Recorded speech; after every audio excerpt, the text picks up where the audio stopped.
Well, hello everybody. I hope you can hear me okay. And I hope your day's going well. Hold on, let's go ahead and here we go. Hello, hi everyone.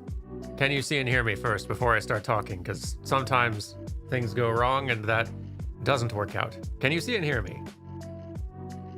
That's question one. Yes, great. Okay, cool. All right, so hello everyone, welcome. My name is Dan. You probably know that.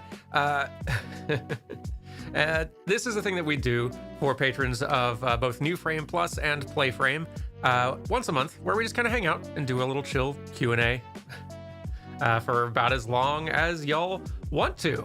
So they can last a while. If you would like to ask a question for this Q&A, we've got a special little app setup sort of thing for that. In fact, I will pop over to our little Q&A setup thing here.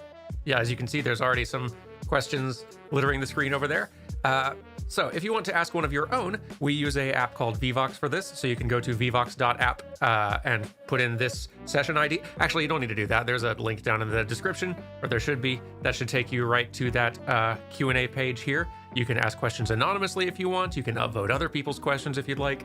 If you want to log in to Vvox on your phone, that little QR code down there will take you there. And yeah, it's all nice and hopefully simple. It's been working for us anyway. Ask as many questions as you want, but otherwise this is just a chill hangout. Feel free to take breaks or bail if you got to, because I try to answer all the questions that get asked, so sometimes these can take a few hours. If you want to watch the VOD later, these streams are always available at the same link pretty soon after the stream's done. So anyway, now that all that's out of the way, I hope you're all doing well, having a good weekend. The new place looks great. It's getting there. Honestly, like this, it's still very work in progress, and there's some elements that we're still waiting on getting a hold of. Like I've got some acoustic panels that'll show up in a who knows how long when they'll show up, but they'll get put on walls all around and look pretty nice and make things sound a little less echoey.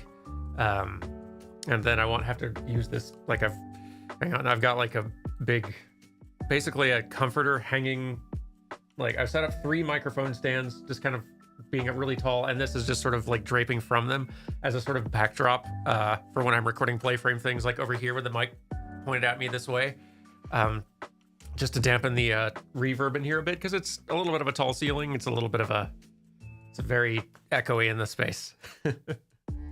But I don't know, we've been making it work. Like all these this checkerboard pattern of cheap foam stuff will come down and get replaced by other stuff, and yeah, so there's work to do, but it's coming together. It's functional at least, and eventually, hopefully, we can make it functional and nice looking. Nicer looking, anyway. We're getting there. Anyway, I will start answering questions in a second. Actually, though, first, I was kind of curious to hear some thoughts from y'all, both Playframe and New Frame Plus patrons, if you're here. I've been like kind of mulling over the ideas of it's kind of like video ideas for both channels that I've been thinking of maybe like putting a patron post up on our page, surveying folks for thoughts and ideas. Or let's do one first, then the other. So for Playframe, I've been sort of curious to like put out a little survey about like what sorts of Wednesday one-off like videos would folks be interested in, because I've got like a endless list of random neat indie games or games I have fond memories of, or just random stuff that I could like I could fill that slot no problem for ages.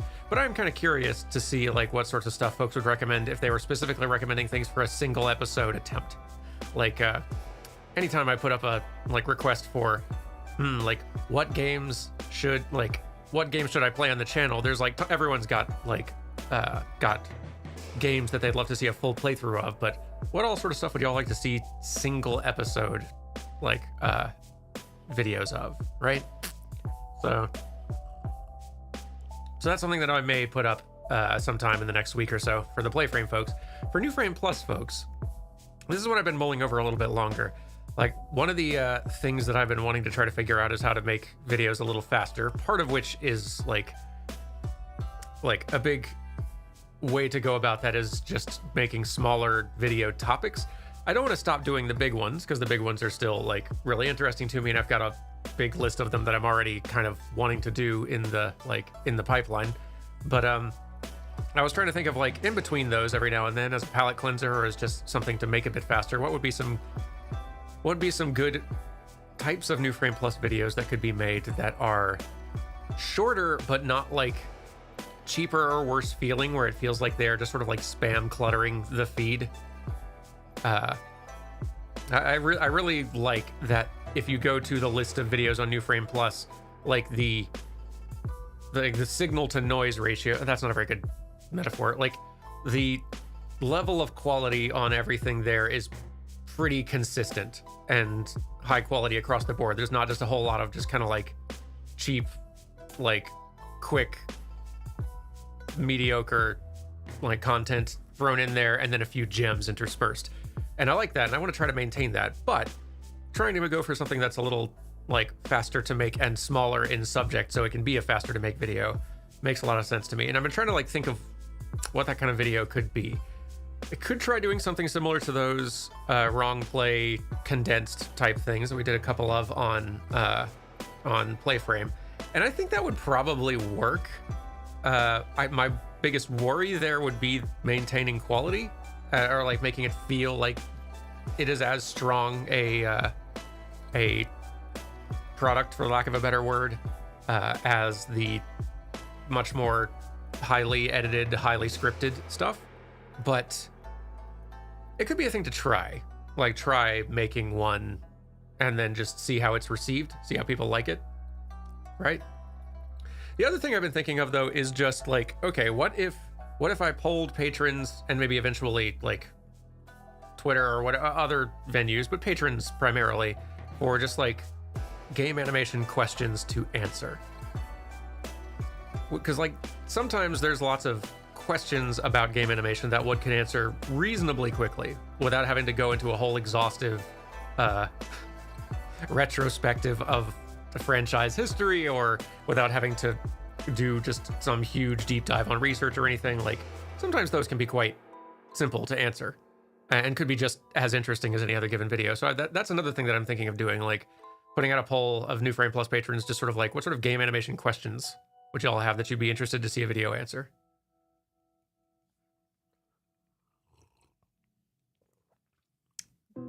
Sorry, I've been rambling a bit and trying to catch up on what y'all have been saying while I blabbed. Let's see. Would love to see more quirky, weird games for PlayFrame.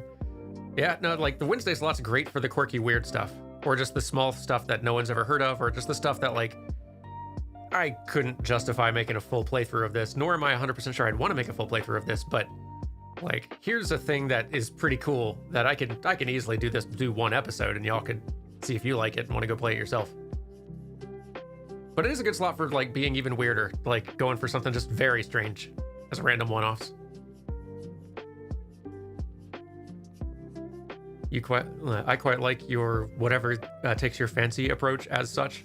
Whatever is the new in thing, like Hi-Fi Rush or something that you would just like to show off. Yeah, and I think I do want to keep it mainly for that. Like I'm not wanting to pivot on PlayFrame to all like patron or fan like requests for the Wednesday slot. I like being able to have like flexibility there for just kind of whatever I'm feeling. But I don't know, it'd be helpful, or could be useful, I think, to know what sorts of things would people be interested in seeing there. Like maybe there's some ideas for stuff that I've not considered, or a kind of game that just hadn't occurred to me, like, oh yeah, that'd be a great one-off that I'd suddenly see a whole bunch of people are interested in, or something like that. But okay, like shifting over to the New Frame Plus responses though. Let's see, finish the principles of animation. That's what I do definitely aim to do. Those are definitely not lower effort though. Those are as big of effort as any other video on the channel, sometimes bigger, because I kind of have I have a very high standard for how well those get written and the editing on them, and like the examples I use. I really want those to be delivering my A game because they're just straight up educational content. Like that's something that like you could show. I want those to be showable in classrooms very easily. And so I want those to be good. And so they're definitely not easier or faster, unfortunately. Nor are they watched very much. But that's not like the highest priority. It's not a priority, but it's not top priority. Let's see. I'd love more play this wrong animation summary videos for New Frame Plus. Yeah, it's encouraging hearing that that's something that y'all are interested in. Like, one of the big reasons I did that, it was really eye-opening to me when I did that, those little wrong play videos on PlayFrame. And, well, the view count on them was great, but then also there were lots of folks who came in kind of expecting more of a New Frame Plus type thing and were found it a little frustrating that it was kind of meandering and just clearly not scripted and off the cuff, which is understandable because it was unscripted. But it did kind of make me think, with a little more tuning and effort, these could, I could do something like this for New Frame Plus way faster than making regular videos now and then. Maybe. Smaller scope things like what makes a good walk cycle or a style of fidgets or something like that. Yeah, it could be. So this might be hard to manage given how comprehensive you tend to be, but you could narrow down a video topic to one aspect of one game and nothing beyond that. That could work. It could. It's tricky finding those things that can be condensed that small, but covered thoroughly enough to be satisfying and feeling like there was something to say and a point to the video. But it is a good, that is kind of I think that is aiming the right direction for how to make smaller little things. Doing single animation looks were great for Spider-Man and Dark Souls parries. Yeah, that's an option that I've got as well. I sometimes found those doing those for a while started making me feel a lot more burnt out on New Frame Plus. That's what I'm wanting to be I'm wanting to be careful around that because those can be slightly less. I don't really know why those started getting feeling like more of a grind, but maybe it's just because there were other videos I was wanting to make more than those at the time. But those were faster to make, and people did seem to enjoy them a lot. So that's something. Stuff about inter-character animations or doors. You love the comparison videos of Final Fantasy VII's intro cutscene, but that could be a lot of work. Yeah, that one can be that's definitely not the hardest video I've made by far, but still definitely required a good bit of effort and just sort of knowledge. I want to be sure that anytime I go in to talk about something that I've got some level of at least intermediate expertise on it, because that's kind of to me the appeal of New Frame Plus, right? This is not just somebody who likes game animation spouting off a lot of opinions. It's someone who works in it and knows it and is a professional and can speak with a little bit more authority about a lot of stuff. Not that I know everything, far from that, but that I can speak with a little bit more professional experience and knowledge about something than your just average person who likes game animation. So I want to make sure that I am bringing that level of knowledge and expertise anytime I come to something.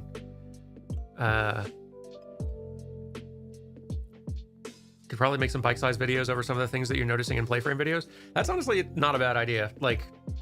I'm already deep in those games at the time, playing them on PlayFrame. I'm getting footage of them as I go.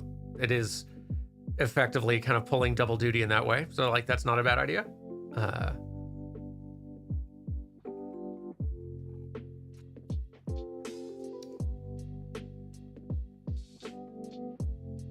What makes X game feel the way it does type videos.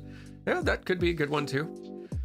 So ultimately, these are a lot of good ideas folks are putting forth, and I'll probably put out a survey for New Frame Plus patrons sometime in the near future. I'm liking the framing of asking specifically a game animation question for a video to answer, because I think that helps to keep things contained. We've done lots of surveying of New Frame Plus patrons for video topic ideas in the past, and we've gotten some great videos out of it. But a lot of the suggestions that can come in can often be very big topics, like talk about the animation in this game, which is that's a lot to talk about, and not even anything specific about it, just talk about this game and its animation, or what's the best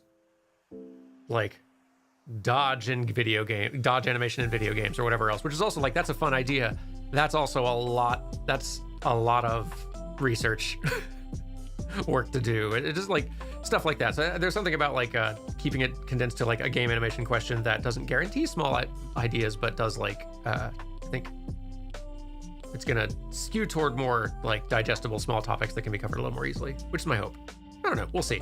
If it doesn't work out, it doesn't work out, but I feel like it's worth trying. Like, try doing a video answering a small question like that. Maybe try doing at some point a very edited wrong play type thing and see how that's received. Just see how it goes. Heck, maybe people will like that better than the other stuff I've been doing. It wouldn't be the first time. I feel like a lot of YouTube creators find that to be the case. Like, I make a lot of stuff that felt to me like what the high value, great content was. And then I made this small, cheap little thing just for funsies, and people loved it.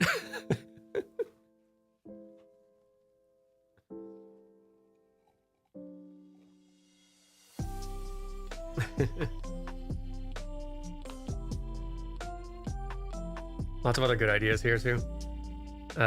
Talking about doors, why they're scary for game devs. That's true. I guess like it feels like numerous people have talked about like the problems with doors in video games and why doors are like the hardest thing in the world. Like it's a known thing, but even just on the animation front, doors can be pretty complicated. I feel like things like the discussion of inverse kinematics in Shadow of the Colossus could have been its own video. Yeah, like it probably could have.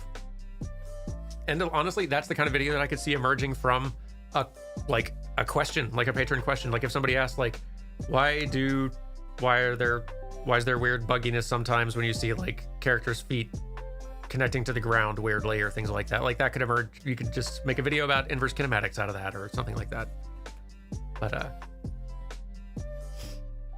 the type of face animation horror some games put out. Yeah, like some people, like if someone asks like, why do the faces in this game look weird? You could try to make some guesses at that or something like that. I don't know. There's lots of possibilities. So I'm excited to, I'll put out that survey either later today or sometime this week whenever I have a chance. And I'm excited to see what sort of ideas emerge out of that.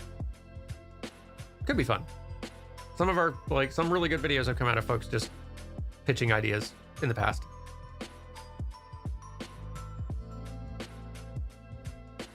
So NerdSync released 2 videos simultaneously, where one was a highly edited video on a less popular Ghibli movie, and the other being a quick dunking on Velma, and guess which one was 3 times as popular?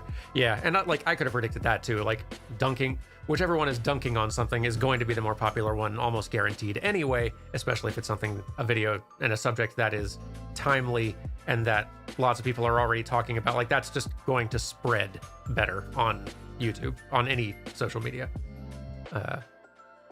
But anyway, I should answer actual questions now. Thank you for indulging me for my ramble, and like that's just something that's been kind of like tumbling in my brain a little bit for a week on both fronts, and so I thought I'd sort of pitch both thoughts here first to patrons and bounce it off folks and see how y'all felt about it before putting it out there to the larger Patreons on both ends. But so thank you for that. Let's answer questions though, starting with 15 Geo. Do you need some more Geo? No, we're so good on Geo now.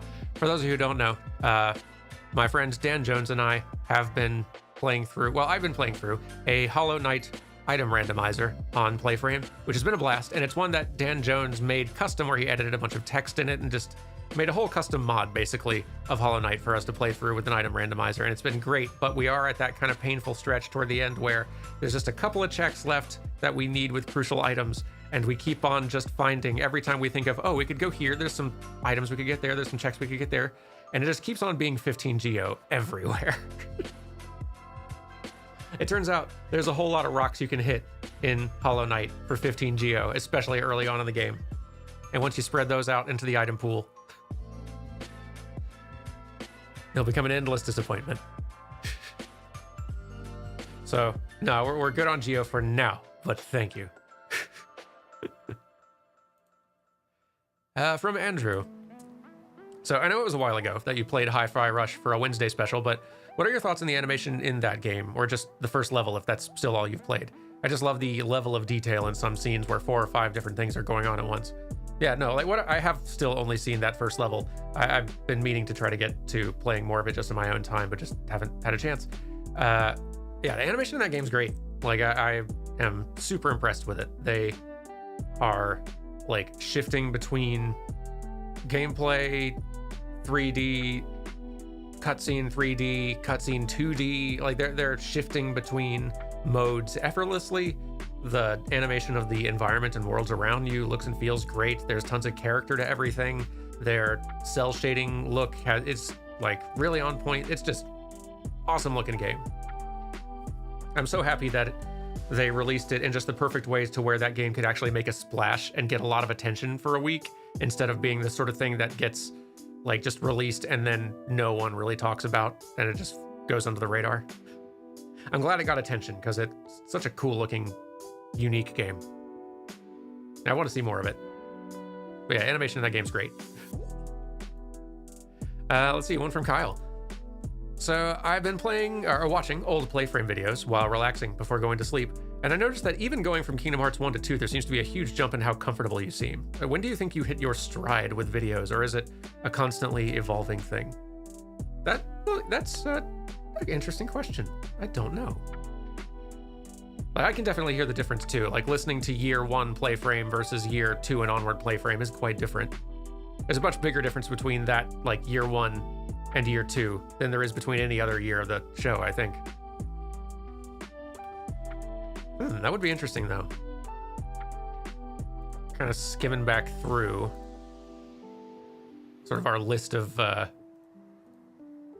playthroughs and just sort of see where did it feel like I was totally like comfortable and relaxed and just settled into it.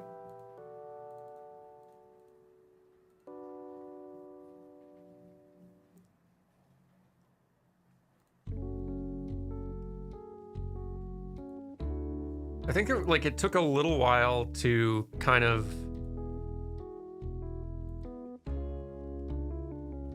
I think it's at the point where I started feeling like really comfortable being sort of just more silly and a little bit more like having a little bit more goofball energy, feeling more comfortable just doing voices and going for a silly voice on a character, or sort of getting into more of like a little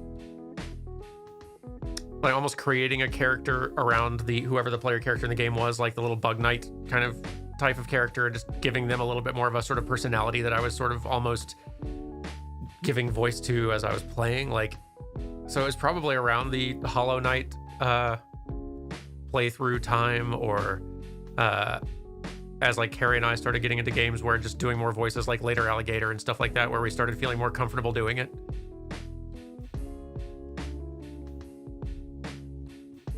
Yeah, I feel like it probably was like at least a year in where we started really improving our audio processing and setup, and just started getting more comfortable on mic, not being as self-conscious, and kind of finding the energy that we were bringing to it. That's a good question, though. I never really thought about that. Carrie's editing and inserts got way more confident over time, too. Oh, that's 100% true. Yeah.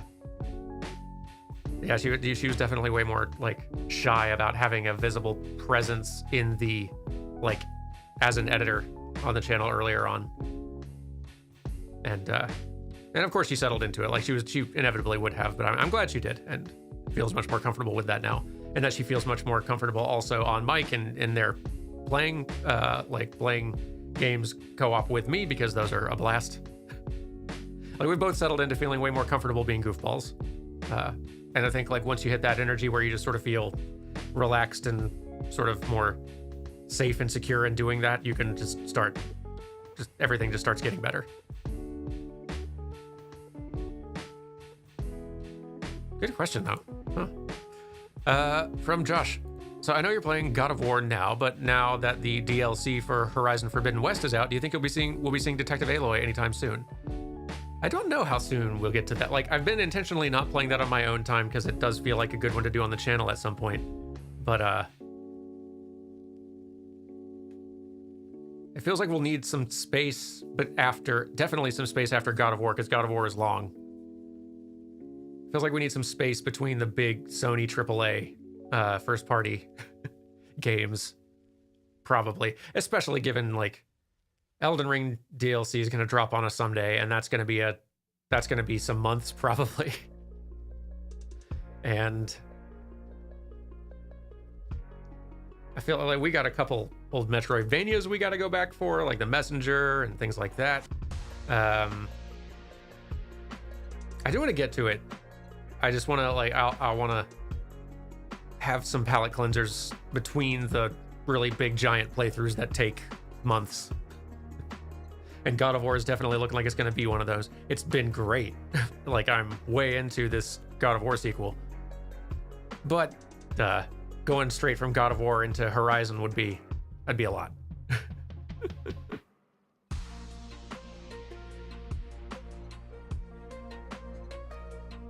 The Double Dan Elden Ring playthrough is going to be so many weeks. Oh yeah, no, it will for sure. Especially if we do end up doing like a randomizer play of it, because that means that like if we were doing it just vanilla, he and I could skip over a lot of stuff, or do a lot of like little dungeons and catacombs and whatever off camera just to grab items we wanted and stick largely to the main path on camera. But if we're doing in like randomizers, we gotta search. Yeah, at some point Hitman as well. Hitman will also be another good one to get to at one point. Yeah, the list of games to eventually get to on the channel is endless for sure. But Horizon's definitely one I want to get to eventually. It's hard to know when. Like, once you embark on one of these big giant playthroughs, it's kind of impossible to predict what will feel best to do right when it's over, because that's months from now. Who knows what games will be out? Who knows what you'll be in the mood for by that point? Like,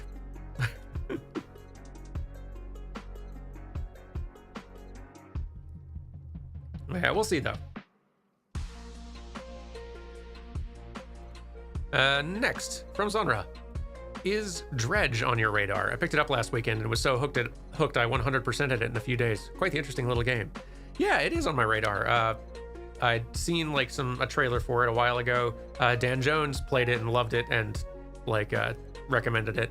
And I did actually dip into it a little bit yesterday to check on, like, I was choosing between a few different games to potentially be the next one-off I recorded. And it's definitely in my kind of like little folder of like one-off games to get to eventually, because that's like, Dredge is cool. I like the vibes. I don't know like what the game experience turns into long term, but what I played was really cool.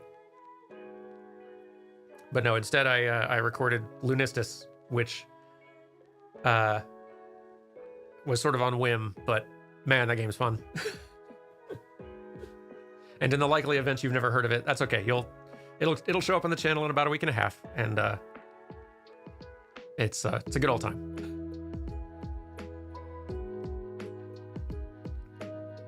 Or if you don't want to wait, it's like $5 on Steam. All right, next question. Let's see. So, with all of the work you do on PlayFrame and New Frame Plus, alongside your actual day job, have you managed to make any time for hobbies outside of video games? Lately, no. Especially this month, or this year, rather, because we've been plotting a move, moving, settling in, and juggling so much else on top of it. Like, any spare time I would have has been going to just trying to do like basic settling in things, like, we gotta find some new furniture, we gotta go like hunting for a new chair, we gotta figure out like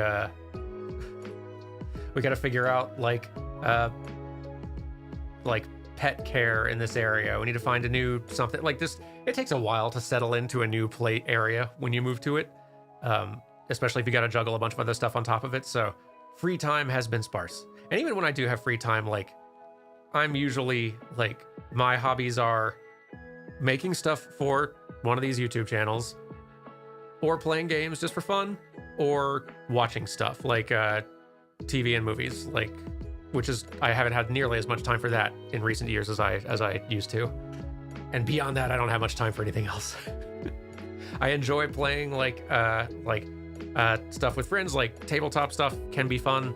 I love that I get to be in Dan Jones's little D&D game that he's been running. I've tried DMing games for friends myself, but I just don't have the time to prepare the way a DM needs to. So yeah, I've pretty much hit the limit on what I can squeeze into my life right now, unfortunately. But all the stuff that's in my life is important to me, so that's like, it's what I've chosen, which is, that kind of makes it okay. I guess I watch like a lot of YouTube as well. Like, even if a lot of the time it's just sort of like listening as I work or something else, there's a lot of YouTube channels and creators I keep up with, and I value that, I think, as much as any TV or movies that I watch. Like, especially some like video creators who are really particularly like creatively inspiring for me. Watching their stuff is just super like high priority for me, like really valuable.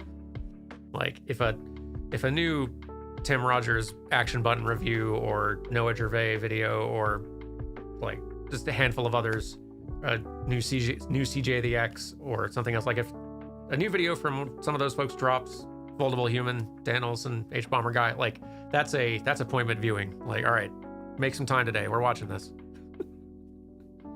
Anyway, yeah, not a lot of time though, alas. Next question from Heather. Are you looking forward to the new DLCs for Cult of the Lamb? The first one comes out later this month, I believe. I am. I don't know if I'm going to be diving back into that on stream or like even immediately on my own time. I guess I'll wait and see what the DLCs are, but I'm glad that game's growing, because whenever I feel like going back and revisiting that game, it's exciting to know there will be more of it. So what a fun game. Very curious to see how DLC shapes up for that. But let's see. Come on, Chrome. Get your act together, buddy. There you go. I am glad that Chrome doesn't look like total weird glitchy garbage on stream. It's just on my view of it, which is not what you would expect, but honestly the best outcome. From Dan Zander. So, hey Dan, I just finished playing Outer Wilds and wanted to know if you have ever gone inside the core of the Ash Twin project. Okay, let's all right. I guess it's a little late. Spoiler warning, I guess, a little bit if you haven't played Outer Wilds.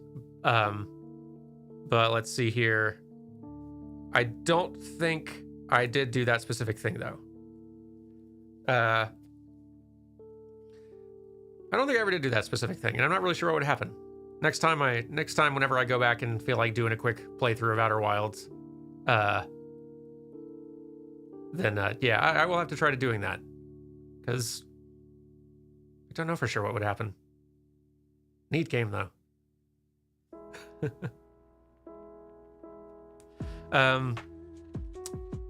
Let's see.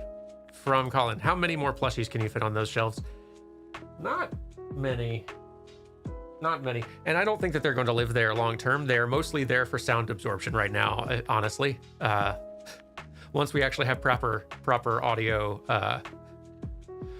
dampening and audio treatment stuff on the walls in here, I think I actually want like books and things to go on that shelf, and that shelf may not even live there long term. I'm not sure. It's just right now, anything that is soft and squishy and can help absorb some reverb in this room, I'm kind of just squeezing in here. Yeah, they're doing good work right now on that wall, and we're very appreciative. Okay, let's see. Next from Kyla. So hi Dan, I was curious about your recording process. Now I know you record multiple sessions in one sitting, but what, if anything, happens between those sessions? Do you just check the footage? Do you pause the game and download the footage and then keep playing? What exactly happens between episode breaks across one sitting of recordings? Yeah, sure. Yeah, that's a good question too. So basically, whenever I am sitting down to record a session of something, which is usually like a week's worth, yesterday, for example, I recorded the one-off for not this Wednesday, but the following, the next one, 4 more episodes of God of War, which is a week of it, and also 2 more episodes of Bug Snacks with Carrie, which will kind of cover the next couple of weeks. And so next weekend I can record hopefully another 2 episodes at least with Dan Jones, and then if I stagger those, then we'll have coverage for the weekends. But so let's say recording the God of Wars, what I'll usually do is I'll sit down and I'll like throw together kind of like a book, or like we used to have kind of like a custom printed out little worksheet type thing that I would do. Right lately I've just been writing it down by hand of like episode number, session number, like episode start time, episode end time, stuff like that, just so it's easier for us to like kind of track all of the just track all the episodes later when it comes to like sort of processing them and running them and stuff like that. Once I finish recording one and just say goodbye or whatever, however I would sign off, I will probably pause the game, reach over, stop the video recording, stop the audio recording, make sure that like the video recording will just auto save of the game footage, and then I'll like manually save the audio file in the directory where I want it to go, just as kind of the raw voice recorded audio. And then unless I need like a breather or water or to do some other random thing, I'll probably just open up a new audio file to start a new recording, start a new video recording, do a new sync in like audio video sync inside of the game, just going to like a like some menu or something where I can get immediate instant feedback, and then just sort of like move around in that menu while counting or something, so like Carrie can see like as I move a little menu box pointer up and down or something, I can say like 1 2 1 2 3 or something like that, so she can track like, okay, let me line these up. And it's kind of the equivalent of our like little clapper type things that they have in when they're filming stuff, so they can sync the audio and the video recording in post. It's basically doing that. And then I'll probably save if the game allows it, so that I can have a save just in case like something goes wrong with the recording. I can go back and start recording it again without losing anything. And then I'll just start up again. So, which usually is just like, it's just like a minute or two of downtime between each recording, unless I need a break. But yeah, that's usually what happens most of the time. It's a good chance for like, if you need to go get a refill on water, or you need a snack, or you just need a quick like breather just to clear your head, rest, whatever else, that like usually between episodes is the time. And that's usually what it looks like though. It's usually pretty boring. If I'm recording something co-op with Dan and Dan or Carrie, that might also be the chance where we like plan out what we might be trying to do next episode. Like for the randomizer, Dan and I have been recording, like after we finish recording one episode, we may like brainstorm like, okay, where should we look next? What should we do as our next attempt to try? What, like, yeah, we could do these checks, we could do these checks. Okay, all right, we got a plan, let's go. And then we'll start the recording up or something like that. With Bug Snacks, like Carrie and I have usually, right before we start recording the next episode, we usually try to put together a quick plan of like, all right, what are the first couple of things that we want to do as soon as we get started, just because it's so easy to get pulled in a million directions by a bunch of different tasks in Bug Snacks, and it's hard to stay focused. So locking in 1 or 2 or 3 objectives to at least kick us off with some focus has been helpful. Anyway, from Mickle.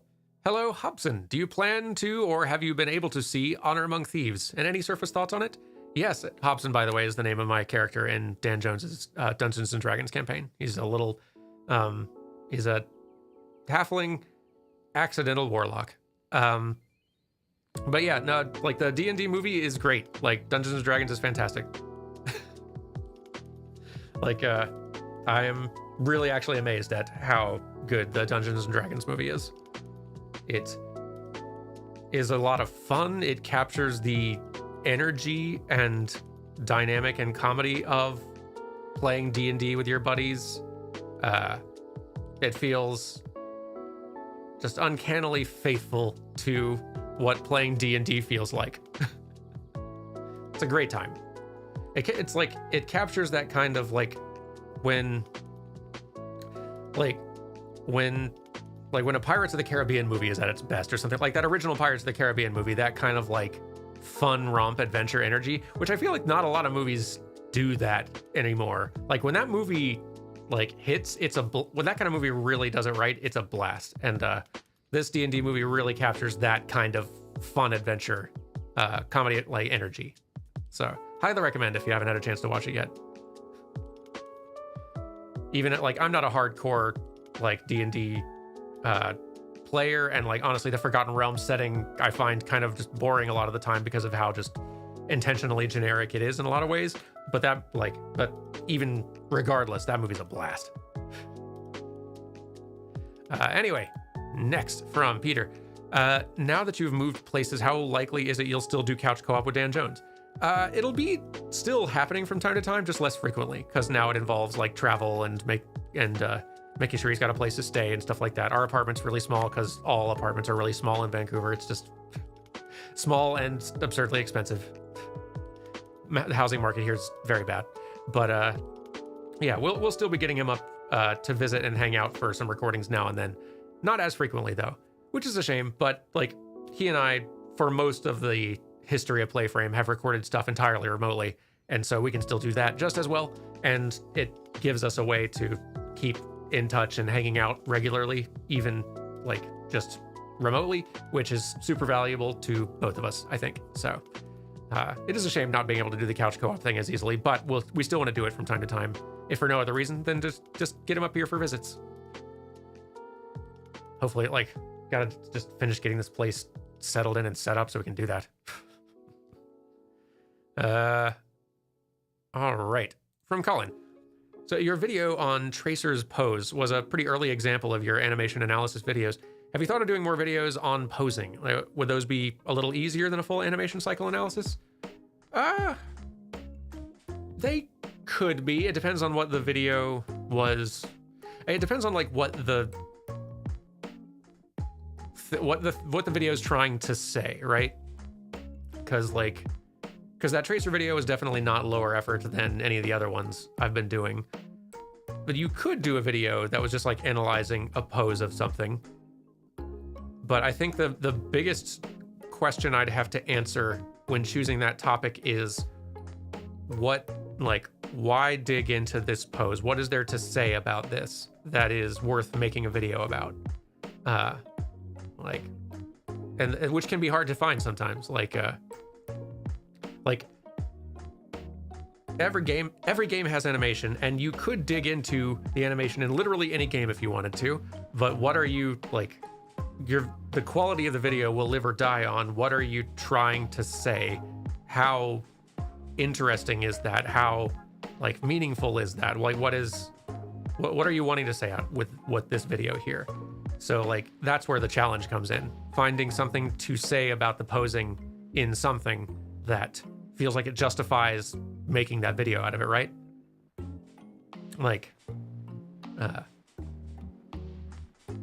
especially for the kind of content I do. Like there's lots of folks who will like be making a video, like for lots of channels and the kinds of content they make, finding that why talk about this point is not as crucial, I think, for like making good stuff of their style. But for the kind of videos I make, I kind of feel like I need to find something to say about this. I can't just come in saying, hey, this game has animation in it. And this pose is pretty good and this one's less so. Anyway, like and subscribe, I guess.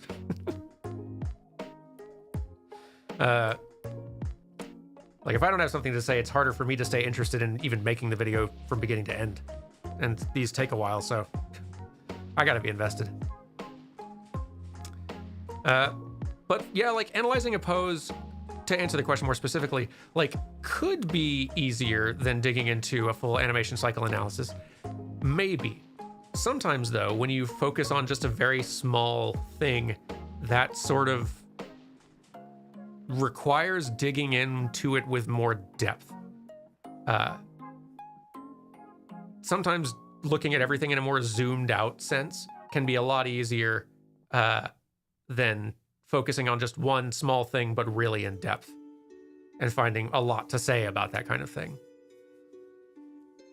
Like, it's harder to write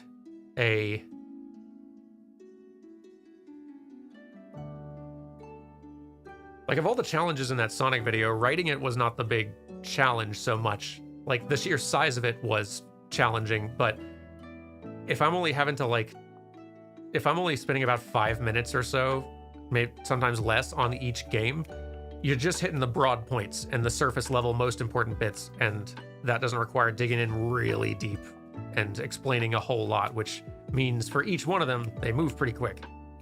I don't know, it could be. Or maybe I just need to figure out how best to do that. Like,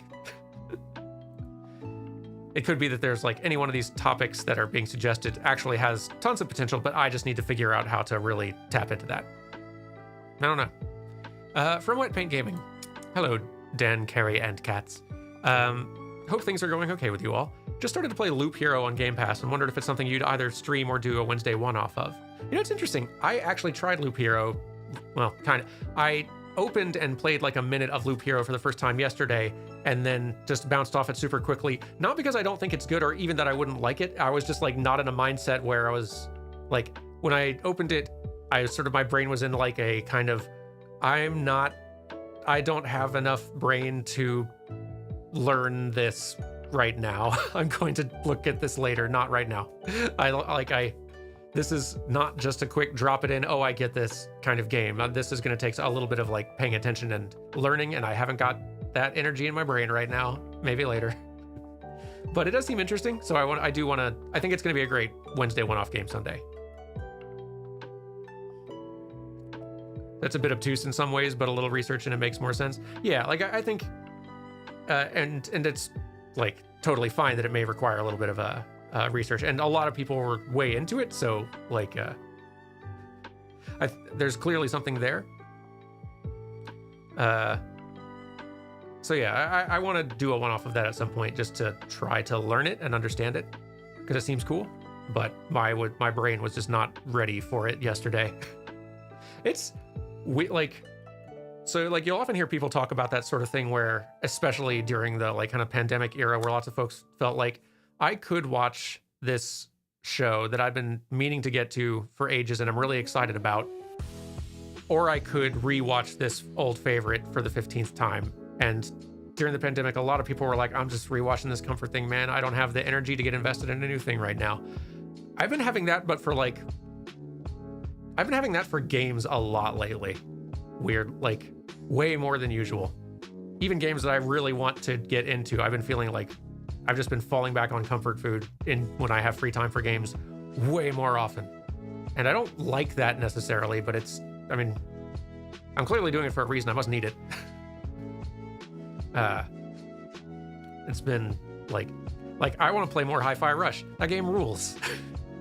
I want to God, what else? I want to do another Elden Ring run on my own time. I want to do I've got 100 games that are like I want to dip into that have looked really cool, like Resident Evil 4 remake and just fill in the blank any other game that came out this year. And yet here I am speedrunning a little Gator game again, or playing more Final Fantasy 14, even though that game has a million things to do. I'd never run out.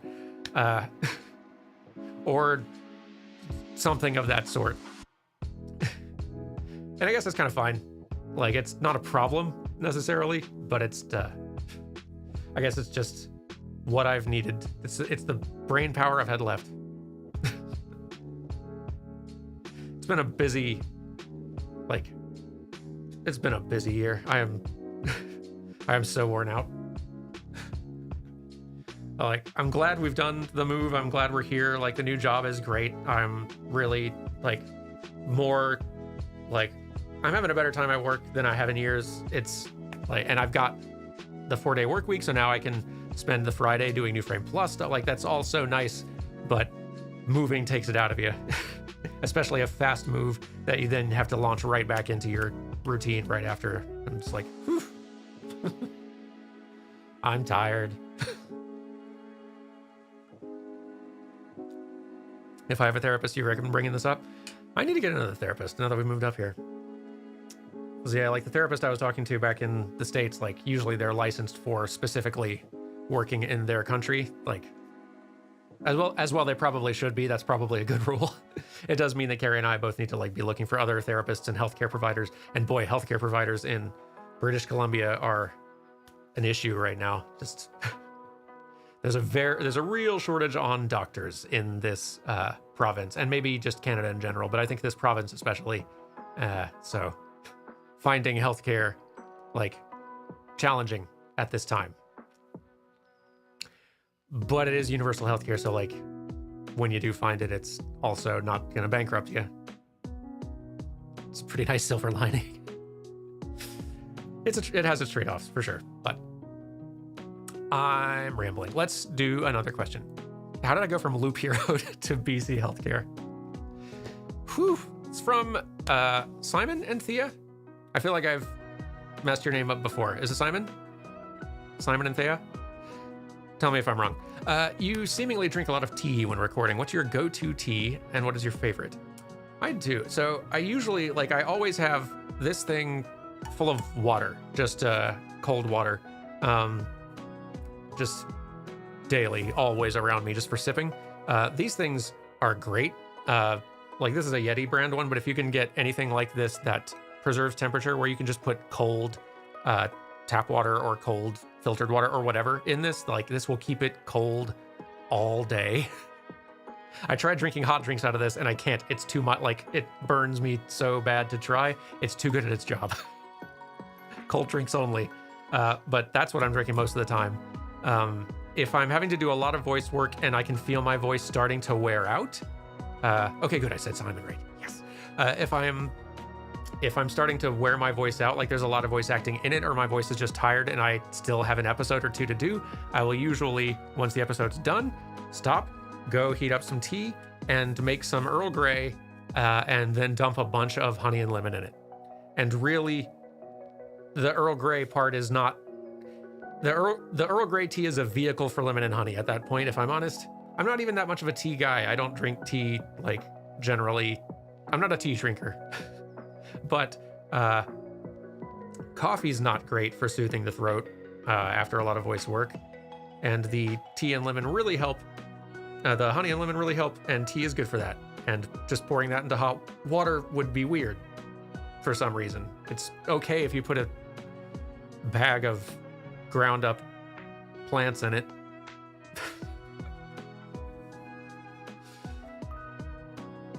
Tea's weird when you think long and hard about it, but Earl Grey is my go-to because it's already got kind of that citrusy kind of vibe to it, right? So the honey and lemon goes in that perfectly. I've tried there's also throat coat teas and stuff, but that's got sort of more of a licoricey kind of flavor to it that I don't dig as much.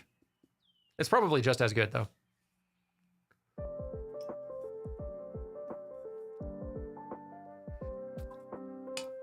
The tea really is nothing more than hot leaf juice at the end of the day.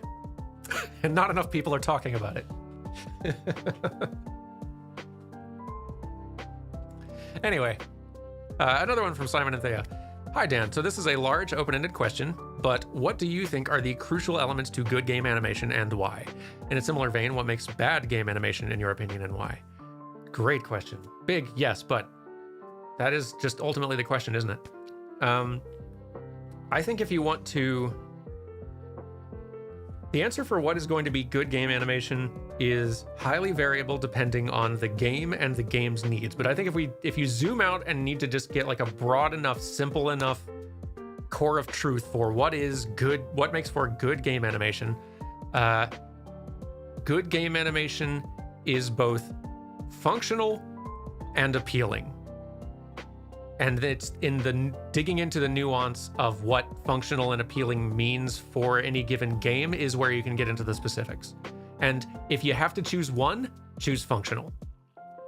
So to dig into that slightly further, when I say game animation is functional, is that it serves the needs of the game and gameplay.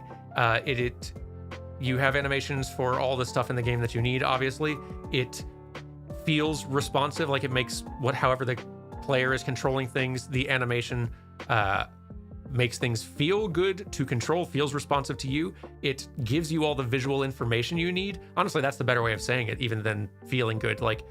The animation gives you all the visual information you need, whether that is confirmation that you have given an input and the game has received it and seeing your player character move or do a thing, whether that is visually signaling something in the game world that the player needs to be aware of, like an attack animation from an enemy incoming, like the animation communicating that to the player is very important. Like all the stuff you need for the game to work and feel good and feel fun. All the ways that game animation serves design and all of that sort of stuff, that is top priority. That is the thing that all game animation has to serve, no matter what, or the game is going to feel worse. The other thing that like takes good animation up to being great game animation is if it does all that while also still looking appealing, whether that's like cute or like beautiful or smooth and flowy or realistic or weird and scary. Like it's basically like functional and aesthetic are kind of like the two like aspects of game animation quality. And if game animation can achieve being both like serving all the functional needs while also looking good and appealing, then that's great game animation, no matter what that may specifically mean in any given game. I think that's kind of how I would that's what I would simplify it to as a broader answer covering everything. And like arguably like that gets so broad where it's not useful anymore, right? Like Ink Master says, that's kind of those are the two aspects of anything, arguably. And yeah, they are. But that's kind of like what you have to that's what you have to do to like start saying like undeniable truths about what makes game animation good. Because as soon as you get into like what makes good Elden Ring animation versus what makes good Zelda animation, or what makes good Mario animation, or Street Fighter, or Dark Souls, or more things, Crash Bandicoot, or just fill in the blank, then like the answer starts changing, because like those are different games that are designed different ways with different experiences, and so the animation needs to serve what that experience is and serve the information that the player needs from that experience. And like at that point, like all these games just need different things. And so like being a good animator and a good designer is in starting to understand what those needs are. Like what does the animation need to achieve to serve this design idea, to make this system work, to make this feel good. And that's where it gets that's where it starts getting really challenging, honestly, like kind of just figuring out and troubleshooting and just refining and polishing and trying to figure out like, all right, what does this animation need to do to not just look good and cool, but to like feel right and make this game feel and look better, like make the experience of this game feel better. And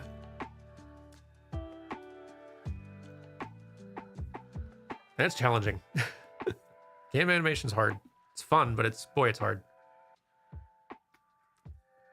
But that's the thing, like if you're only getting one though, function over aesthetic every time.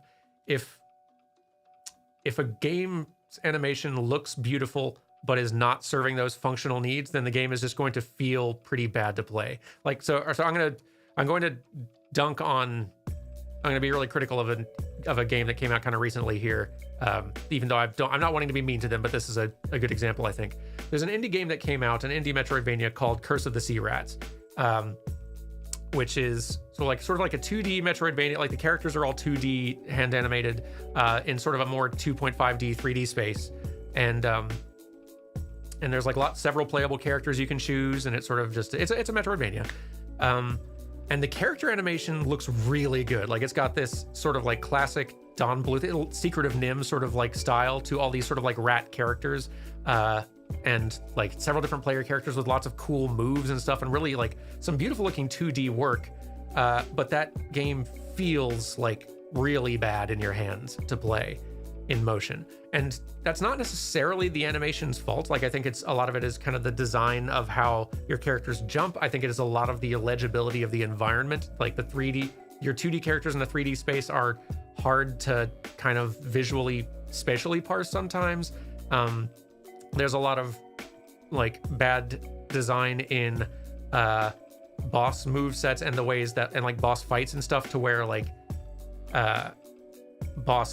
you can't see boss attacks coming. Like there's not enough anticipation to their motions, and the design of their AI and behavior is not such to where you can really like learn to read them and anticipate them, and your moveset's not designed well enough to where you can like get in and hit them without accidentally bumping into and taking damage from them. Like it just feels bad. The feel of it doesn't feel like nice and good and solid like you want to in a good Metroidvania.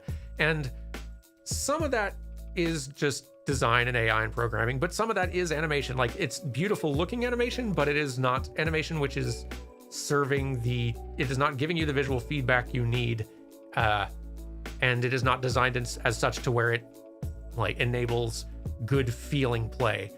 And at that point, to my mind, it doesn't matter how beautiful it looks anymore, because it's not like because the game is not fun to play, and it's like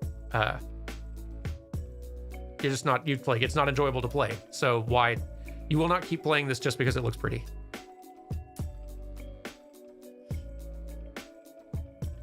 Let's say, I know the guy who made the animation for those huge scarab walkers in Halo. He always felt dissatisfied with them because the gameplay needed to ride them, constrained how attractively he could make it. Yeah, no, like, and that's a thing that just like, that is a game reality so often. Like, there is so much that you will visually, so many ideas that you'll have for how you'll want to animate something in a game where the gameplay needs constrain what you can do. And sometimes that's just a reality, because like if you have to make a worse looking animation to make the game work and fun and feel good, make it look worse every time. If you can find some clever way to work within that constraint and make it still look pretty cool and feel cool, awesome. That's what you should aim for. But sometimes you're not going to be able to find that solution, and it's just going to have to look worse, but play okay and feel all right. Which, bummer, but it's the reality. Like that's the experience we're serving, right? As game animators, we are trying to help make a good video game. We're not just trying to make a good piece of software that showcases how pretty our animation is.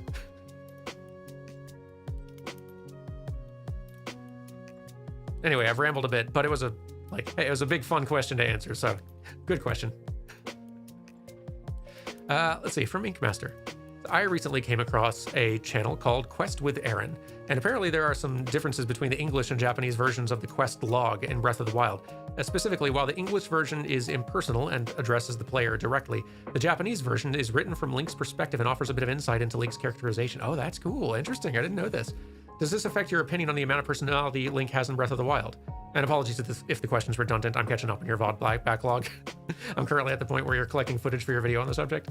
No, like, good question, and I don't think I've touched on this. I'd not heard of that before. That's really cool. I'm very curious as to why the localization team at Nintendo of America removed that aspect. Or like, because that definitely would be really intentional. Like, Nintendo's, like, the Treehouse group in Nintendo, their localization team is so good and very intentional and very, like, they put in effort. That's evident in their work, but I know somebody who used to work there, and I've heard how they work, and boy, they got a team over there who are skilled at what they do. So like, clearly that was an intentional choice. Maybe like as a need for just to like get stuff in quickly, and they just had a time constraint, but I wonder why they chose to do that. I don't think it ultimately changes my opinion on Link's characterization though, because especially in terms of animation, if characterization only exists in like on the page in text somewhere, then that's still not that, like, that doesn't make the animation any better.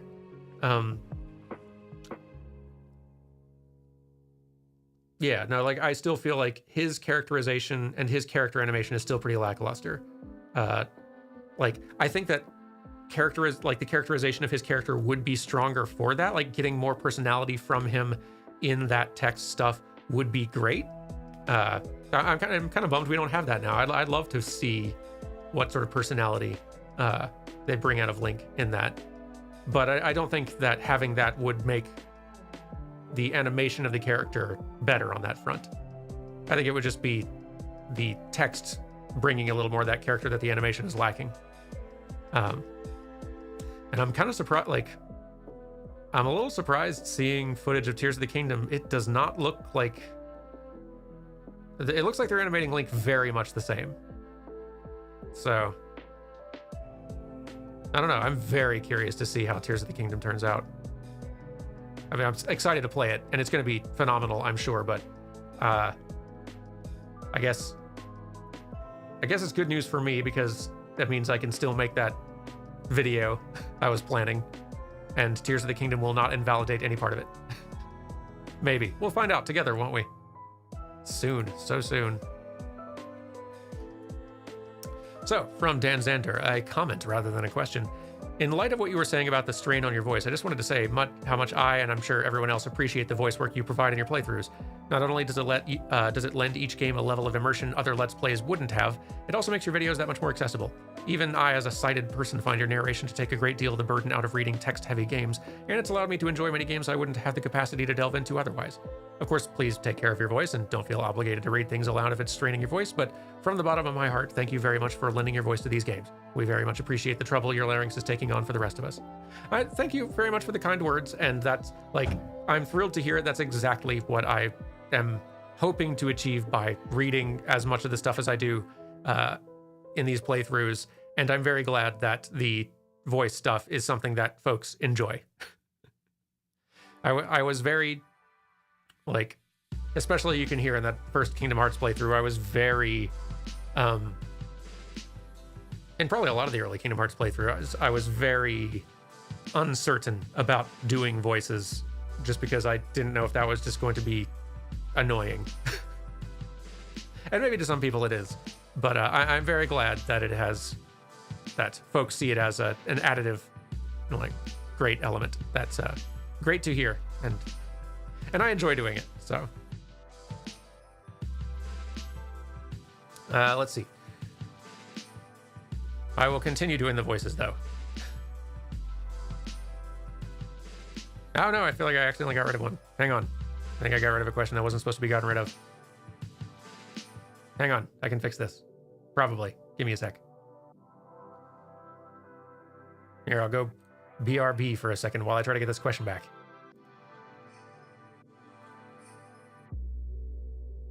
I can get it. It was from Wes. I remember seeing it was from Wes. There you are. Hang on. Move to published? Yes. Ha ha. Saved it. All right. And we're back. Okay. Here we go. From Wes.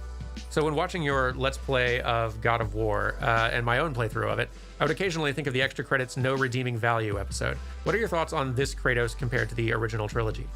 I think I actually ramble a little bit about this in one of the episodes, maybe Monday's episode of God of War coming out tomorrow.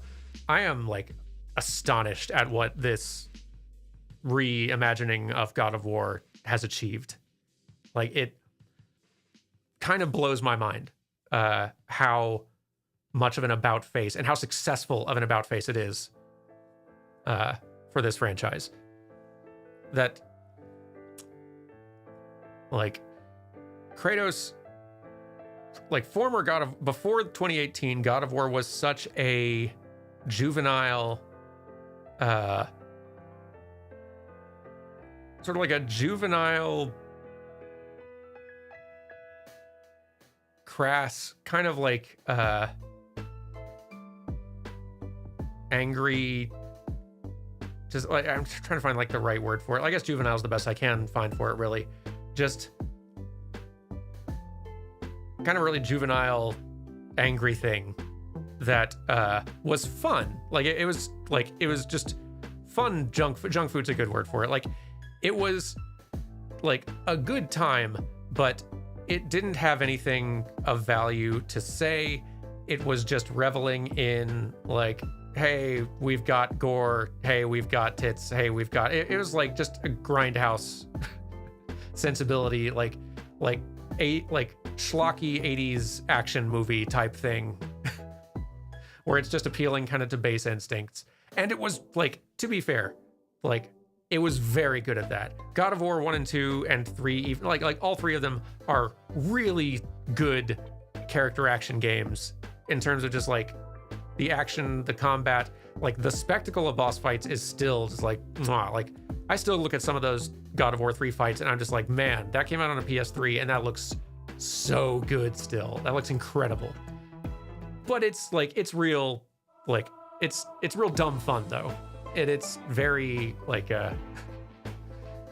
it's like really ambivalent about like any of the morality about it. And it, after a while, like I don't think I'm the only person who just like, it gets harder and harder to get invested in or care at all about Kratos as a character in those games, especially the longer it goes, just because he's just such a piece of crap. And just increasingly so, it feels like. And anytime those stories tried to make you feel for him at all, like there's like, you can't feel for this character. He is awful. Like he is like, you can't make that work.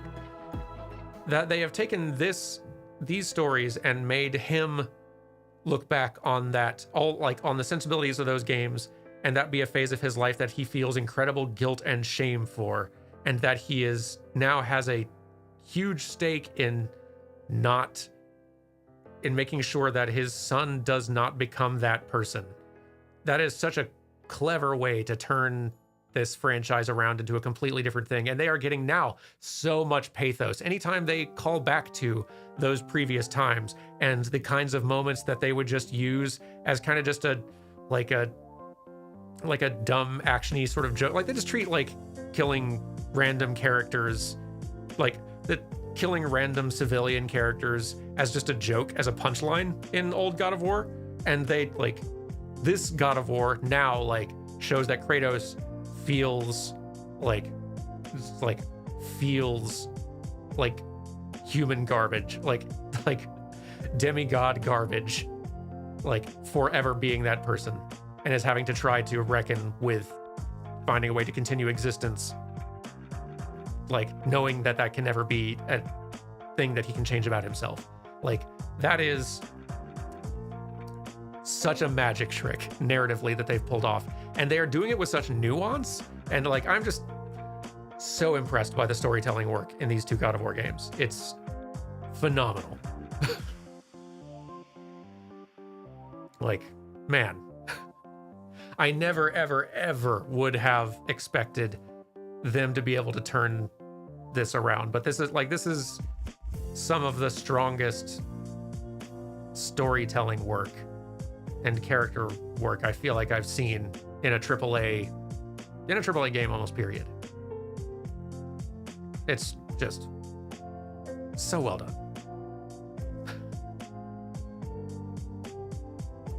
Like those old God of War games, if you've only experienced God of War from 2018 onward, like those are still fun action games. Like if you just want a Devil May Cry style, like hack and slash character action game, they're really well made. They're a fun time. But just like, if any of the like emotional heft and pathos that current God of War has is something that you value, those games are going to be very disappointing. Just know that you're going back to Kratos's just horrible, just horrible years where he is an awful person, and the game is reveling in that awfulness. And there's only like, anytime it's not reveling in that awfulness or pretending it's not, is just pure lip service. The game is there to revel in that awfulness. It's amazing that they could turn that into like such like emotionally weighty backstory for a modern incarnation of the character. It's love it. I'm impressed by the, like, we're still relatively early on, I think, in Ragnarok, but like I am real impressed with the just fundamental storytelling chops that they're doing with the sequel too, like the character conflicts and conflicting motivations and stakes and stuff like that they're setting up with like characters who are not able to communicate openly with each other, even though they both want to be, and they both have good reasons to not to, but they both, like, the conflict that's creating between Kratos and Atreus is just, like, so well set up where you can fully... It's not a conflict that's just, this would all be solved if you characters would just talk a little bit. No, like, they have good reasons for not talking. You understand where everyone's coming from, and it's a difficult thing to navigate, and, like, the game's earning it. They're doing so good. Anyway, let's do another question. Okay, this one we answered already. Next, from Inkmaster. What are some Wednesday one-off games you've done that you would like to continue as streams rather than series on the channel? There's a good one. Let's consult the list. I'm gonna go to my playlist of Wednesday one-off games.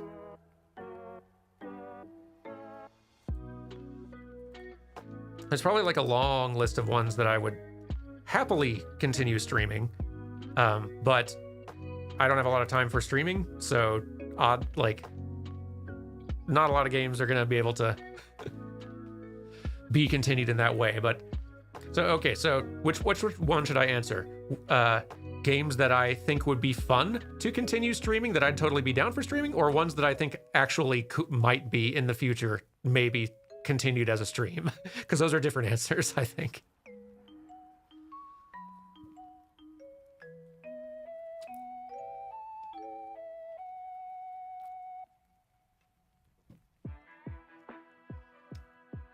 Either one? Okay, well, let's see. Well, here, we'll go with ones that I think I would be totally down for playing more of on a stream, and then I'll specially mention and highlight ones that I feel like we might actually do this one. Like Citizen Sleeper is awesome. I would totally enjoy more of that one. Rhythm Sprout I just kept playing on my own because it's cute and fun. Hi-Fi Rush for sure. Melatonin, absolutely. Tinykin was a blast. I enjoyed Tinykin beginning to end. Tinykin's great. Card Shark, yes, for sure. Potionomics. Have a Nice Death. Okay, let's actually focus on some of the ones that I actually do want to come back to here, because like most of these games are some level of really cool and great.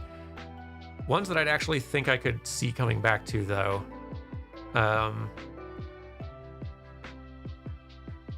Let's see. I really enjoyed Potionomics. I think that's kind of long, though. I think realistically, if I'm playing the rest of that one, I think I'm doing that one on my own. Have a Nice Death is out now, though. I could see streaming more of that. Like, Have a Nice Death has gone 1.0 since I showed it off last time. It's fully released now. And that animation was so good.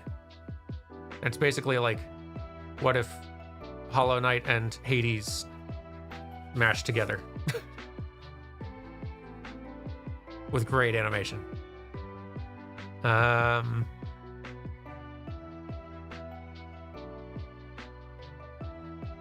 We entertained the thought of doing like a streamed Splatoon story mode. And I don't know when time for that would exist, but that'd be fun. Like, I don't know if I could justify doing Splatoon solo campaigns on Playframe, because I don't think that'd be interesting to watch. They're just like, Splatoon solo campaign is just, for the most part, very boring to spectate and very samey to spectate. But those stories are kind of weird and fun if you can actually like stick around for them. They could be fun streams. I don't know when, though. Like more Hollow Cure will definitely happen, especially as updates happen.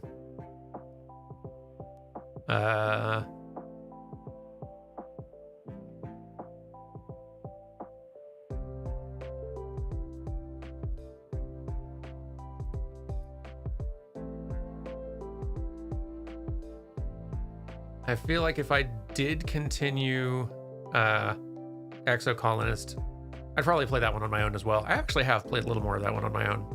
That's just another giant game. Cult of the Lamb shifting to being streams was the right choice. That was so much fun.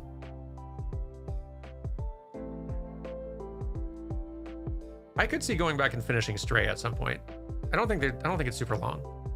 I could also see going back and finishing Patrick's Parabox. That game was a fun little puzzler. If we did more neon white, that would almost definitely be a stream. If we did more Shipbreaker, that would definitely be a stream too.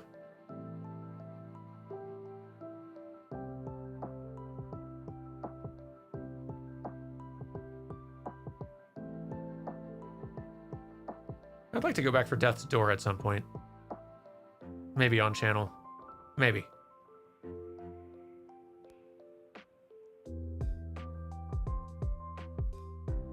Gosh, then there were all those Metroidvanias we did one-offs of. Messenger, Axiom Verge, Ender Lilies, Momodora. Oof. It's been a bit.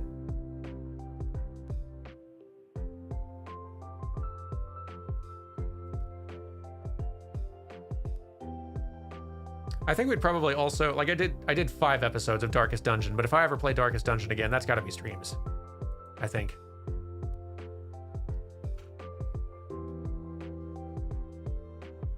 Much better streaming game, seems like.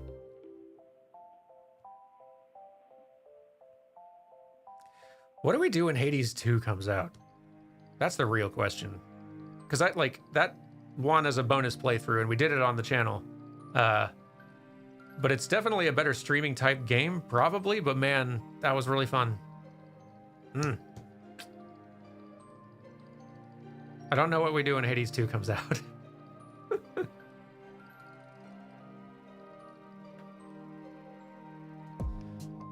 We'll cross that bridge when we get to it, huh? From Hybrid84. Will we see more Battle of the Dans? I found the last batch extremely entertaining. Absolutely, yes. I don't know when exactly, but whether we record it remotely or I put them both up in a hotel room up here or something for a weekend, we will do more Battle of the Dans. Don't know when, but that was too fun, and I loved it, and I want to do it again. So yes, at some point.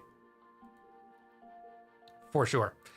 From David, have you considered adding a plugin to add closed captioning to your live streams to improve accessibility? Do those exist?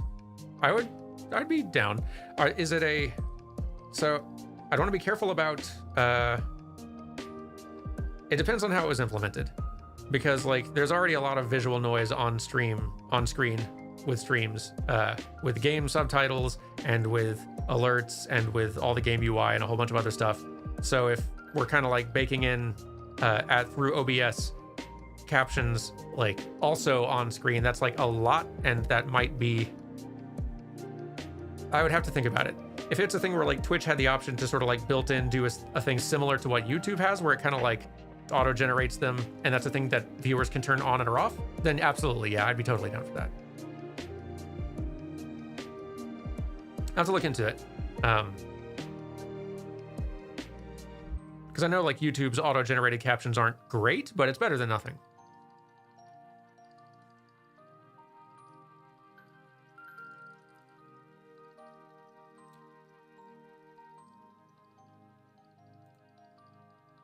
So a solid maybe. There's a few tools that auto-generate for Twitch users to control. That's awesome. Yeah, if you... I know you can't post links in YouTube chat here, but if anyone knows of any that are like kind of extensions and plugins that are things that allow folks to turn them on or off if they do or don't want them on Twitch, like someone like send them to me via a link as like an email or on Twitter or Patron message or whatever. Because yeah, I would totally be down for finding those and like integrating them if it makes stuff more accessible for folks. Absolutely. Okay, next from Tom. With Twitter going where it's going and horrible policy changes and ensuing chilling effects, have you considered alternatives like Mastodon and such? So I have definitely thought about it. Like Twitter's become quickly plummeting in value, and like Twitter was already a mixed bag of a place even at its best, but it is just increasingly a miserable place to go and be, and I don't have any reason to think that's going to stop.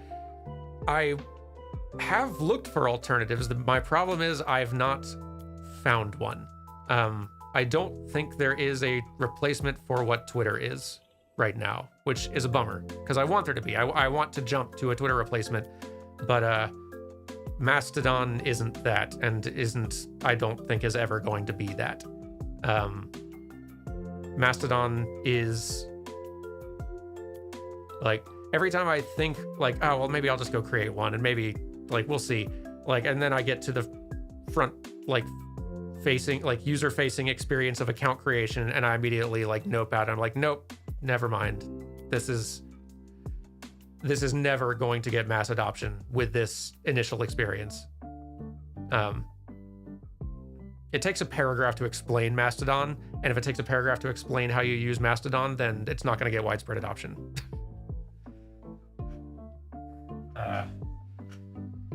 And there's just no other real, like,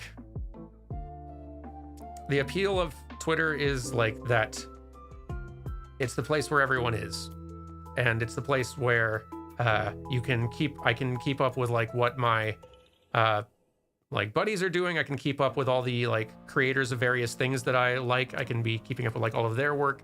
When there's some cool new thing, new developments in like areas that I'm interested in, then that news will like pop up for me really quickly. It's just like, this is no replacement for it. Like every other one that has sprang up as a possible like alternative to Twitter is just like, they may each have potential, but until they get widespread adoption, they aren't. That's kind of like the problem. Like, the appeal of Twitter, a large part appeal of Twitter is that it's where everyone is. And everyone isn't in any of these other places. And I know that like there's no place really can do that. So like, it's tough.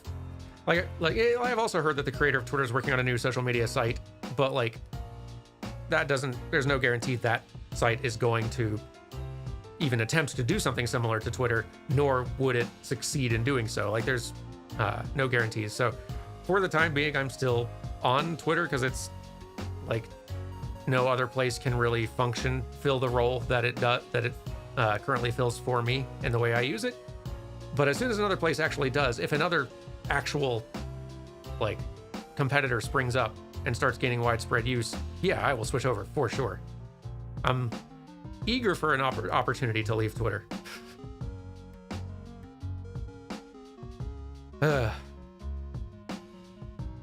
Really sucks. Like, I have some friends who are way into Mastodon and sing its praises, saying that like, because they are getting out of it what they want from Twitter, which like, and it tends to be the kinds of friends who are way into Twitter in its earliest days, when it was just kind of like a lot of people just like posting dumb stuff, and it wasn't like a place where there was widespread adoption yet. It was just basically people having a place to just sort of like goofy shit post and not have without anything much else there. That's not what Twitter is not useful for that for me. That's not. I have plenty of places I can kind of goof with friends and small communities. Twitter is that doesn't appeal to me in that way. So I don't know. We'll see. I'm hopeful that we will get something better. I don't have any hope in Twitter being resuscitated. I'm hoping something better comes along, or at least something else comes along that can be almost as bad, but maybe slightly better. Optimism's hard to come by in these days, but if we can at least get a lateral move that's on a ship that's not actively sinking, I'm in. Anyway, from Kevin, are you looking forward to Jedi Survivor? I am. Like, I'm not like, I'm like not keeping close tabs on it, but the last one was fun. I really like that team, and I'm really excited to see what they can do when they have a chance to iterate on their first attempt. So yeah, absolutely. And it could end up on the channel too if it ends up being really good. So we played the previous one and that was a great time. Let's see. From David, what self-care practices do you think have been helpful for you and or Carrie? Let's see. What sorts of things?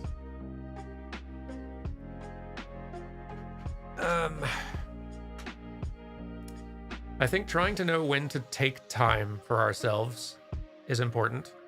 Knowing when to force ourselves to stop working and just play or watch something or just hang out. Knowing when we need a little space, like even from each other, or just to give each other a little space in here, because like I find that even though like as a person who sometimes just needs space and needs to be just alone, being with Carrie is way more relaxing to me than being with literally anybody else in the world. But even sometimes it's nice to have space where I am literally just entirely by myself, not even with her. So like, and I think that like she sometimes likes that too. It's nice having some of that space. So being able to try to carve out space where we are each kind of just out and about and giving the other space in the apartment to have that is useful. I think for me, I've been like generally trying to eat reasonably healthy for the most part. Well, like not super healthy, but not just eating total junk food all the time. I walk to work as kind of a regular exercise type thing, trying to take care of myself. Drinking a lot of water, needing to drink more.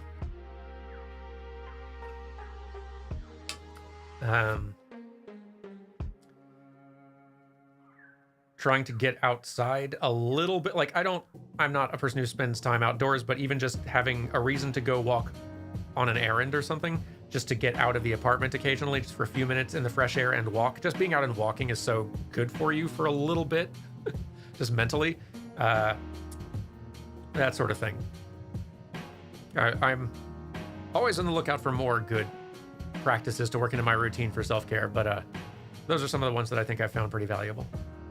And just also having like some like regular, like, I think I'm the kind of person who I really need something to be looking forward to, just as a motivator. And like that can be on the grand scale where maybe I have like big goals that I'm working toward, or there's a thing coming up, an event coming up, or a vacation coming up, or some sort of thing coming up that I'm very excited about, or I'm excited about what I'm working on, or some sort of thing like that kind of investment. But it can also just be on the micro thing. Like I am, at the smallest scale, I am looking forward to lunch because I'm planning to go get lunch at this place I like. Like just having little things like that, tiny little rewards and high points and things to look forward to just built into my routine, I think does a lot for me. And a lot for me in making me feel relaxed and at home and comfortable and like secure. Like I think that does a lot for me. So just having kind of a routine with just various little snacks, or having like little some gum around that I like, or finding some like just like hard cider flavors that are like favorites of mine to have around, or to like just various little things like that, I think do a lot for me personally. That I don't know if that one is something for everybody, but I'm so routine based that building just little small things to look forward to into the day, into my routine, is something that does a lot for me. Let's see. One from John P. Is there a good chance of games with Lily? Still the best Dan, now that you're back in Vancouver.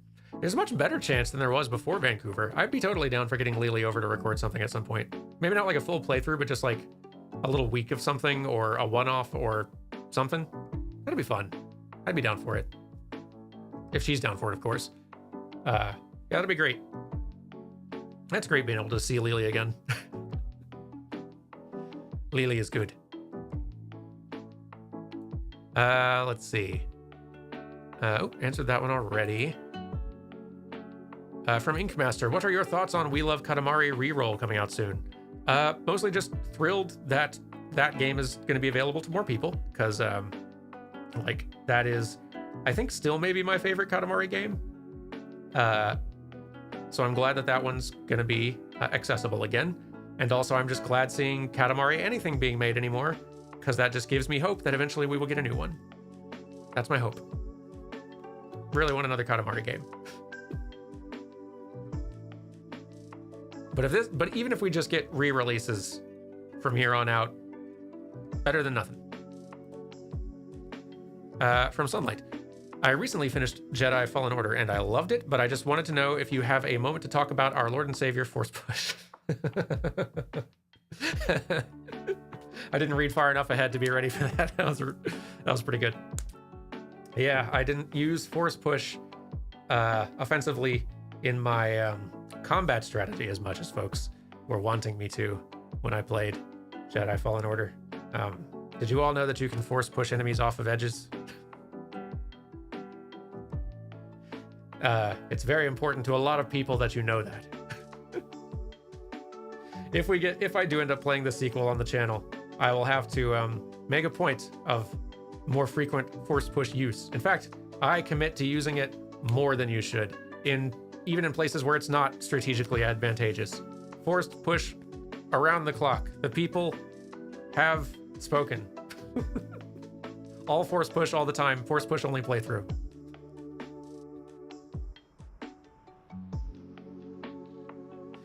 Well, see, I did just barely ever use it in combat, and then actually so many people kept on getting fussy about me not using it in combat, then I just stopped using it on purpose, out of spite. So I already had my fun with that, and now I'm ready to annoy people in a new way.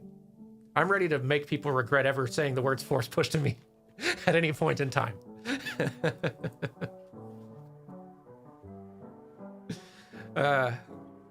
But no, I'm not usually someone who like wants to be sort of like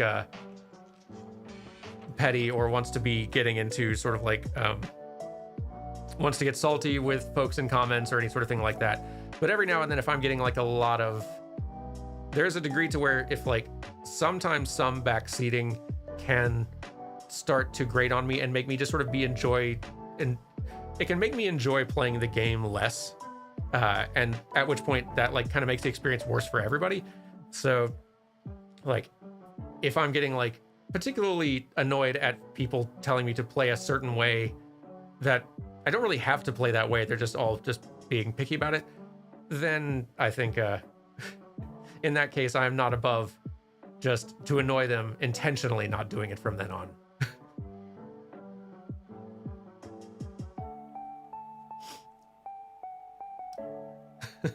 This is a Sith Lord origin story, if ever there was one.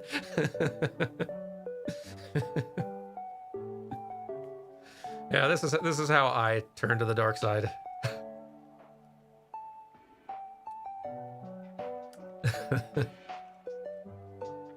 You feel like the Sekiro backseating was the worst by far? But we've definitely had some games. Like, it's been long enough that I don't remember the Sekiro backseating, although I believe you. I feel like the Souls, like the FromSoft side quest backseating tends to be some of the worst, which I understand where it comes from, but those games bring out the backseating a lot from people, in part because like there's so many ways you can play, and also as a player your first time through those games, unless you're reading guides, you are guaranteed not playing it optimally, because like there's so many ways to play, and those games don't just outright tell you how to play optimally. You kind of like, you find it, you learn it, you find your way, your strategies and stuff. So if you've not got a lot of experience with the game, if it's your first time through, you're not going to know as much about the game as everybody else watching. So, I know from the viewer side of things how where the urge to backseat comes from.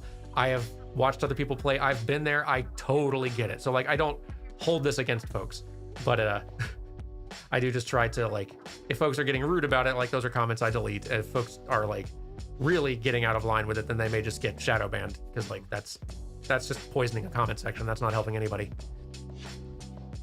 What are some of the other playthroughs that got it pretty bad? God of War 2018 actually got a lot of backseating, to a point like, and that one like that did start, like I did about halfway through that playthrough, start just kind of feeling soured on the whole playthrough experience a good bit more, because of just how much like comment backseating I was getting all the time about how to play the game better. Like I got over it and eventually like got past it, and would still just love my time with the game, but there are some games that just bring that out a lot more from people, and it gets a bit obnoxious.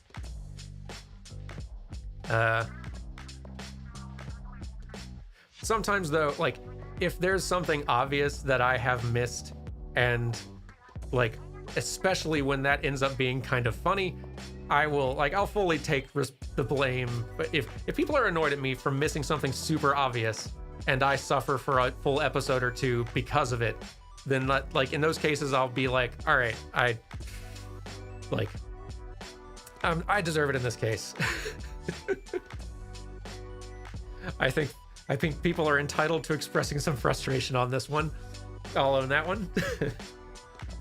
Like, gosh, the Tomb of the Giants light situation in Dark Souls 1 was for sure one of those, like, to be fair, it's a case where, like, it's Dark Souls, nothing is clear.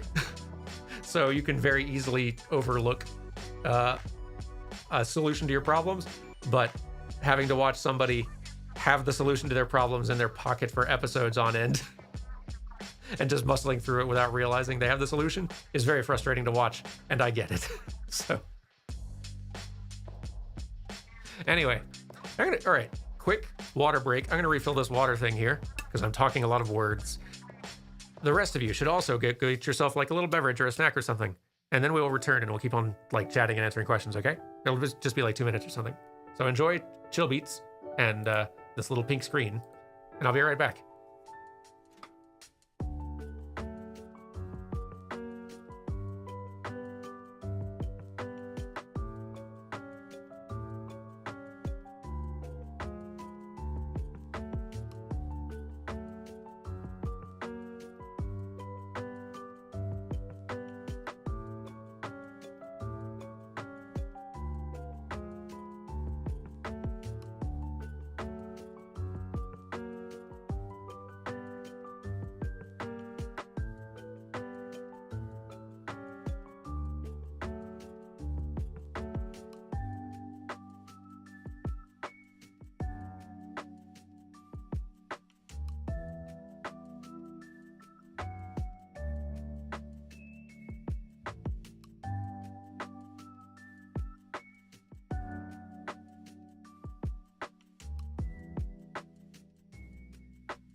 All right, I return with water, and that helps a lot. Hope you all have something similarly refreshing.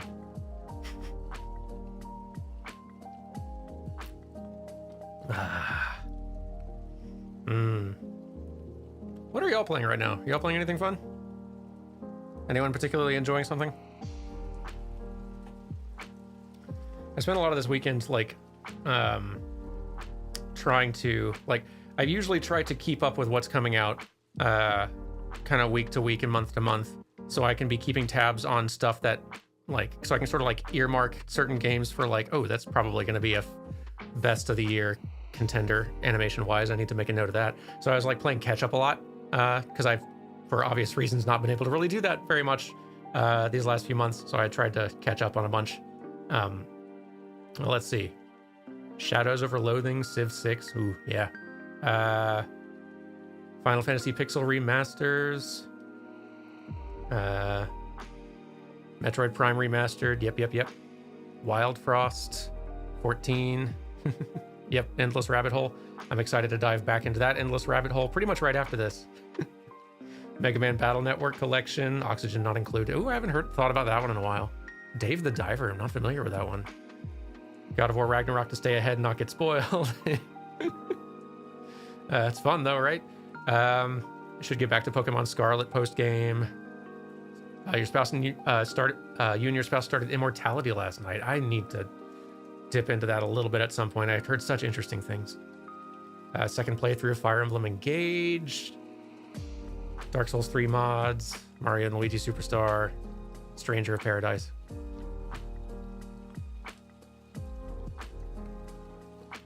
A lot of good stuff.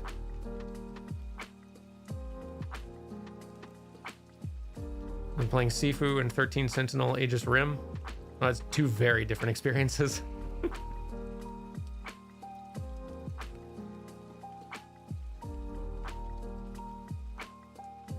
Yeah, I'm a little surprised that, like, of all the games I've skimmed through so far, and there's still a handful I need to spend a little bit more time actually looking into.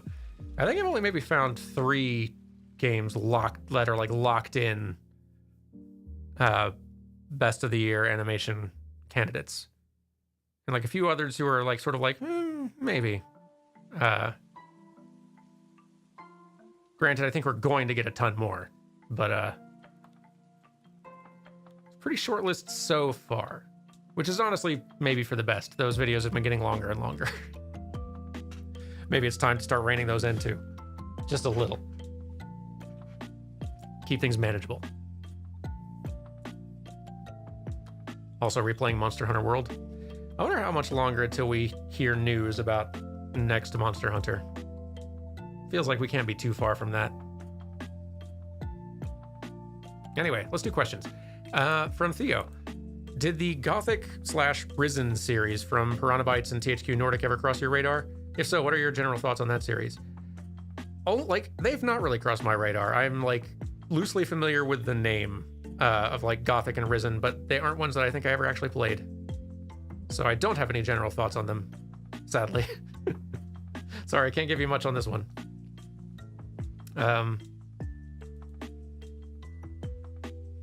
Let's see.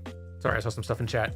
I think they're still rolling out Monster Hunter Sunbreak updates. Yeah, no, that makes sense, and they probably will be as well. Though I'm from my understanding, it sounds like there are 2 separate teams at Capcom that have been kind of working on, like, one that's doing Monster Hunter Rise stuff, and another team who's been developing next Monster Hunter stuff.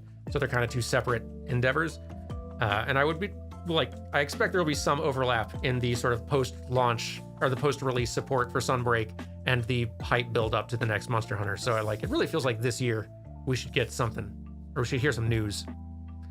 Have I checked out Resident Evil 4 Remastered? The animation in it is top level. I have. That's one that, like, I'm on the fence. Because the animation in it is very good, but like once you get up to that level of, once you get up to games which are going for very near, like, just very hyper realistic, very realistic stuff, like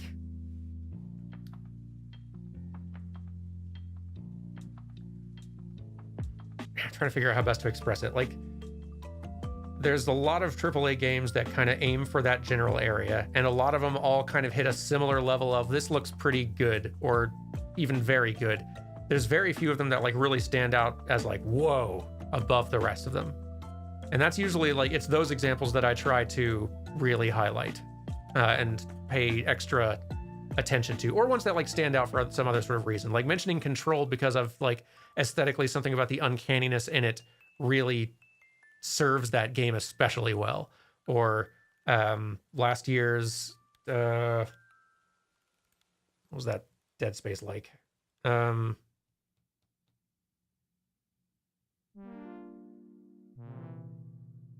Callisto Protocol.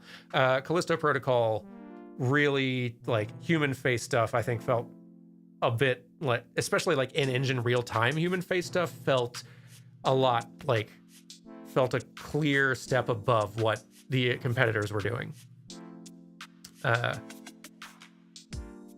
But someone in chat said it pretty well here, like, it feels like there's less to say. Moseo, that's actually really a good kind of point there. It does feel like there is less to say about them, like, about those games looking good, because, like, yep, that looks pretty photoreal, and that definitely took a lot of people to do. Like, it doesn't look perfect, none of them ever do, but that looks pretty impressive, and that's kind of like the best I can think of to say about them. And also, like, a lot of them look that way not because it's easy, it takes immense effort to achieve that, but like, it is a, like,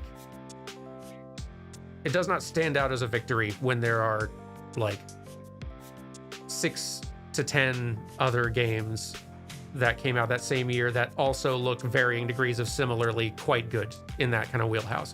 All right, so something really needs to stand out to me. And Resident Evil 4 might. Like, that one's kind of like on my maybe list of, like, that might get at least, like, it should get a passing mention at least. And I want to see more of the game because, like, I want to start seeing how more of the monsters look, more of the characters and character interactions look.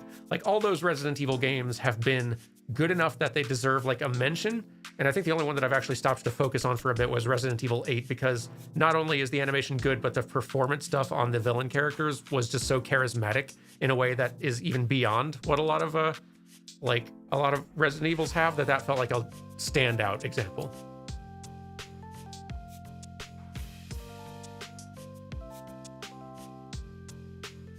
So we'll see. Usually, like, for each year, I've kind of found, like, one, I try to keep it to just, like, one hyper-realistic game to focus on, like, to only really highlight one of them, whichever one of them looks the best of the year. And maybe this year that will be RE4. I kind of doubt it, but maybe. I haven't paid close enough attention to, or, like, I don't remember what else is slated for this year. Release, big AAA release-wise. I wouldn't be surprised if we got something that is more impressive than RE4. But RE4 does look really good. And, like, and that's just talking animation quality. Like, Capcom has been just on fire releasing incredible games lately. The Monster Hunter stuff, like Resident Evil stuff, that's like, they just can't miss. They're doing so good. Their Devil May Cry stuff, too. They're just nailing it, man. Anyway, let's answer other questions. From Hybrid84. So I loved the Final Fantasy VII remake and original opening. Spider-Man 2 is coming out this year. That's probably it, isn't it? Yep. I forgot about it. That's probably going to be the more realistic one. Although, like, it's also cartoony in its own way, intentionally so. So maybe they could both get a mention. Sorry, someone mentioned Spider-Man 2, and I was like, oh, right. That one. Almost forgot. Anyway, I love the Final Fantasy VII remake / original opening comparison. Can we see more of those in the future for other series like Resident Evil 4, since that was remastered recently? Potentially, maybe. I feel like, again, I'd need something to say about it. But I'm not opposed, because those can be really fun to dig into, especially when you're just sort of, I guess, you need to find something to say about it other than this looks a little better. And it also needs to be a difference in not just technology. I feel like the animation there needs to be something about the animation of it that is more effective and stronger. And not just be sort of like, oh, wow, the rendering of this is so much more impressive. But, I'm not opposed. Let's see. Speaking of Devil May Cry, have you seen Final Fantasy XVI's combat? Just the little bits and clips from trailers. I didn't watch that new like stream release thing they did like a week or two ago. I should watch that. Because, man, yeah, that game's looking really cool. I'm super excited for 16. I have a good feeling that this is going to be the best single-player Final Fantasy. Like, well, Remake came out. 7 Remake is really, really good. Like, if we're ignoring Final Fantasy 7 Remake, I feel like 16's got a good chance to be, like, the best single-player Final Fantasy that's come out since 12. Handily. Like, but the fact that they've got 16 and also 7 Remake parts coming out, and they're both strong contenders in that way, like good for Square. Anyway, let's see. Next, from Inkmaster, you seem to have accumulated a few catchphrases over the years. Would you consider making merch of any of them? I would consider that if I felt like I could make good merch out of any of them. There's some things that, like, not all catchphrases lend themselves to being on merch, and, like, lots of catchphrases just end up being just kind of boring or stupid looking merch, I feel like. Or it ends up being a thing that's like, who would actually wear this? That's the thing that I'm usually, like, that's the threshold I feel like I have to hit. Like, I want to release merch that I feel like I would actually, like, not be embarrassed to wear this, like, outside.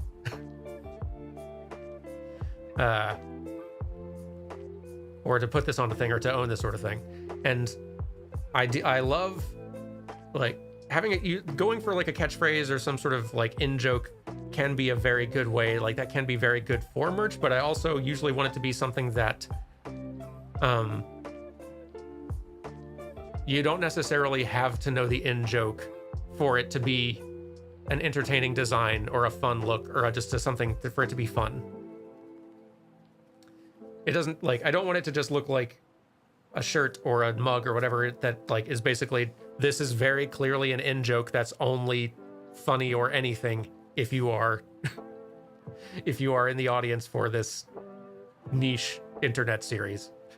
I want it to be something that's like the Free T-Shirt Club shirt is an in-joke, but also one that's just sort of like a cute design that, like, I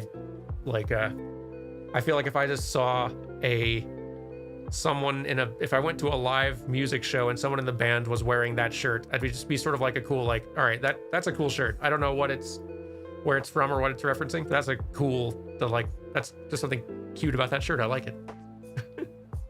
And those ideas are hard to come by, or, like, for me, partly because I'm not spending a lot of time brainstorming on them because I don't have a lot of space. With the Mario playthrough, I almost want a shirt that says Shazibi on one side and Shazubi on the other. That's true. Although, like, see, that's another thing that makes it tricky.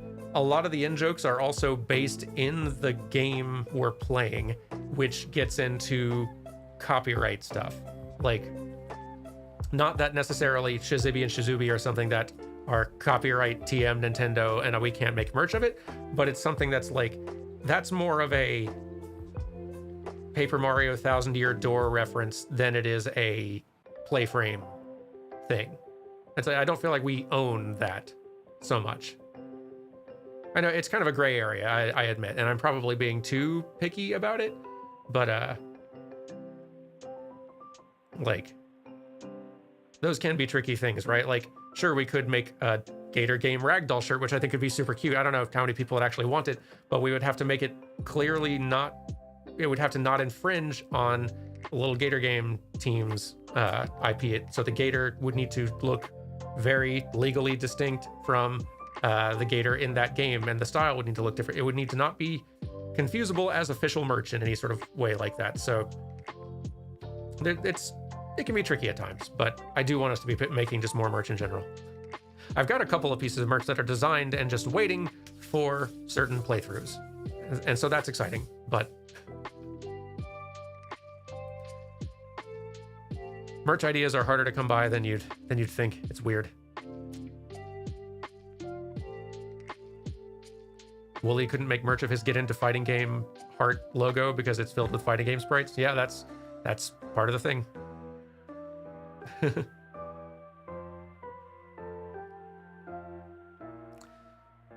wonder. I've got. I'm now remembering a couple of very good merch assets that I actually have made and designed already that have just been sitting on the bench waiting to go. That might actually be able to. I might be able to blow the dust off of some of those soon, depending. I'll have to look. Anyway, next question from David. Not a question. My bad. Just wanted to say, I've been a long-time subscriber. Now my 3-year-old son's watching some of the playthroughs and he loves your channel. Oh, I'm glad. Well, say hello to him for me. And that also, like, that makes me glad that we've, not all the time, but pretty frequently play, like, E for Everyone games, just so that there are playthroughs that, like, people with kids can watch and enjoy easily. That's also why Carrie and I always, like, anytime we're playing an E for Everyone game, we're always, like, keeping it clean, no swears, just, like, try to match whatever the age rating of the game is, just so, like, I've got, like, I want for my sister to be able to, I don't know why she would, but if she wanted to show, like, her, like, my nephew and niece, the playthrough type things we do on YouTube, I'd love for me to be able to have some, like, family-friendly playlists I can send her that she can throw on and not have to worry at all about the contents and stuff like that. That's what I that's what I aim for. So the fact that some folks do find our channel to be something that they can share with their young kids is delightful to me. So I'm glad they enjoy. Let's see, from Kyla. Also curious, do you have a policy on how you handle game recommendations? I know there are about 100 games I would recommend you try, and I'm sure it's the same for a lot of other viewers. Additionally, I'm a small indie dev from Seattle, and I'd love to send you a key to the game we released, the Wintermore Tactics Club, if you'd be interested in playing it, but I'm not sure if you have a set list or a specific way of choosing your games. Like, what makes you decide what to play next? It fluctuates a bit. Like, I don't have necessarily... I do have... all right, so there's like several questions in here. Let's answer all of them. Do we have a policy on how you handle game recommendations? Not a strict one, but I do definitely have some sort of like general... I have factors and variables that I keep in mind when I'm choosing what we're going to play on the channel for sure. Ranging from how interested am I in playing it, how fun do I think this would be to watch, just how long is the game, how many long games have we played lately, it's just all kinds of things like that. I do have a pretty long backlog of games, some of which are games that are like, yeah, we're definitely playing this someday, I just need to find a good time for it, and a bunch of other ones that are more like, I could see us doing this one on someday, this one's a maybe. And if you want to recommend games, you're welcome to at any point, like either just through Patron messages or Twitter or in YouTube comments. Next time we have a bonus playthrough milestone on Playframe. That's a great time where people can like recommend stuff, like because the patrons are getting to like recommend games and vote for games, like what that playthrough is. So that's an opportunity. If you have a game that you've like made or worked on, and congrats for shipping the game, by the way, that you're wanting to send to us, you can always like email playframeplus@gmail.com to like send us game keys or link us to game store pages and stuff like that. And granted, there's like absolutely no guarantee that we will be able to play or cover or feature the game. Obviously, like I full disclosure, I get sent like at least 5 emails like that daily. So like I certainly can't guarantee anything, but yeah, like we are certainly happy to like look at games that folks send in, and we're always grateful for receiving keys for stuff. And there are plenty of games that I have been sent keys for that I then look into and see, oh, this looks pretty rad, I could see doing a one-off of this and stuff like that. So yeah, by all means. But yeah, usually game selection is just down to what I feel like featuring and like what I feel like playing, combined with what I think folks would be interested in watching and what I think would like get a lot of people interested in a lot of views. Those are usually the rules. Like there's certain kinds of stuff that we will just probably not feature, either if it's like a game with like content or creators we find objectionable, like that I don't want to feature on the channel. Like we're not gonna like Hogwarts Legacy is never showing up on Playframe in any capacity, and like if there's like other game creators or studios that have got like some really sketchy or shady history of like super like of like, if there's like some old Gamergate supporter or something who runs a studio who releases a game, we're probably not going to play their game on the channel. Like it gets dicier once you get to bigger studios, obviously, because like there's a lot of very good criticisms to make about Ubisoft or Activision Blizzard or lots of other big studios right now, but there's lots of other people working on those games who are not at fault for that too. Like it gets complicated at that point, and so it's a thing that Carrie and I play by ear. But like those examples are pretty rare cases. Usually it's just down to like, what do we feel like playing? So anyway, let's see. Let's do another question. From Carl. Happy seeing you in Canada. My question is, have you ever found out how a game works when playing it in an emulator? And it can give you examples. Like, I found out how the RNG seed in Mario and Luigi Superstar Saga worked on Nintendo Switch Online with a lottery section, and the seed's broken before you even ask the thwomp, and all 3 bricks give you the same results, so choice is an illusion, and you can change it by re-entering the room. Oh, that's pretty cool. Now, I haven't ever had that kind of specific scenario happen where playing an emulator, like, revealed kind of how a game worked necessarily, but, like, I've certainly learned more about how certain games work by just like kind of diving into them more, maybe sometimes via an emulator, maybe sometimes not, but that makes sense that sometimes you could kind of learn more in that way, though. That's pretty cool. Let's see. From Anonymous. So, long-time viewer, first time in the Q&A. Hey, welcome to the Q&A. Thanks for joining us. If this has already been discussed, then no worries, but thoughts on the Mario movie? How likely do you see the Nintendo Universe movie franchise a la Avengers and Marvel, and what movie would you be most excited for? So let's see. Several questions in there. So, I do not like the Mario movie at all. And that, like, no shade to anybody who worked on it. It's just like, a lot of Illumination Entertainment movies frustrate me to no end. And it's not just Illumination. A lot of Western animation studios do similar things. Like Sony Animation's put out plenty of similar stuff. There are so many of these movies that just feel like they are aiming for absolute lowest common denominator with their appeal, that make so little effort to tell a good and compelling story, that are just going for pretty easy jokes and gags and or like at worst just referencing and not aiming for anything better. And that always feels to me extremely frustrating, because like the writing, like the script and storyboarding and the writing and all that sort of stuff is some of the least expensive work that can be done on these films.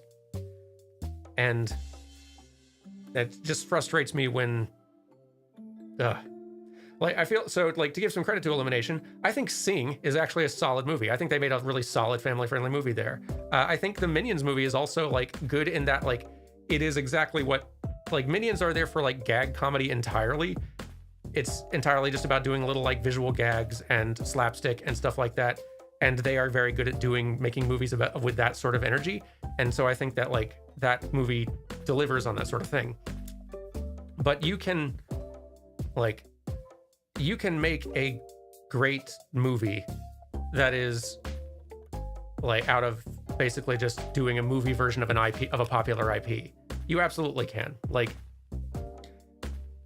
it, I saw various fans of the movie kind of trying to defend it from critics, saying like asking why they were expecting like a Pixar like storytelling out of the Mario movie. But like, we should expect that. Everyone can do that. Like, it's not either or. You can tell a really good and fun, entertaining, like solid story while also just being a fun, like sort of celebration of an intellectual property that lots of people like. Like the Lego movie exists. That was a great movie, like with a fantastic story, well told, that is just about Lego. You can have this. And the Mario movie is barely a story. The Mario movie is a stringing together of references. I wonder how that movie is to experience if you don't know what a blue shell even is. Like, what is the... I can't imagine what watching the Mario movie is like. Because that movie is just nonsense, is just jumping nonsense from like reference to reference to reference to reference and just throwing lots of Mario stuff at you. And that does not... Like, I can get Mario stuff from a game any day I want to. And it's cool seeing it all pretty and like served up. Like, the animation in it is great. The lighting in it is great. They're like visually beautiful to look at. And that is appealing. But like, I'm the kind of viewer who I really bristle at feeling like I'm being pandered to, especially if it is at the expense of the film or the whatever telling a good story, or at the expense of the characters in the story. And that this movie felt extremely pandering to me and just like frustrating.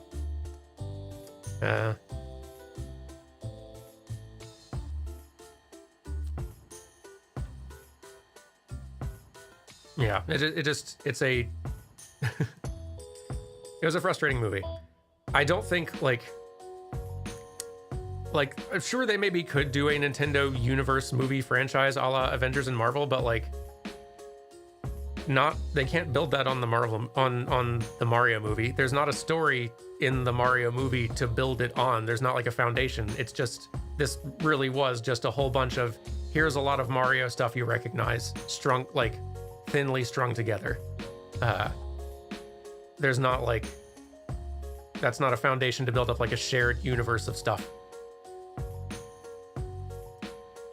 And honestly, I would hope they would not build any future Nintendo films that get made. I hope are not using this as like the foundation and formula, because I don't want to see any Nintendo feature films that are taking any influence or modeling themselves after this. I think you can make a great movie out of any Nintendo franchise. What might not necessarily be making a movie that is like directly trying to imitate or reproduce the experience of the game, but that's fine. Like make a good movie. You're here to, like, if you're gonna make this thing into a movie, change what you need to make a good movie. So if I'm trying to think of like what properties could be made into good, fun movies,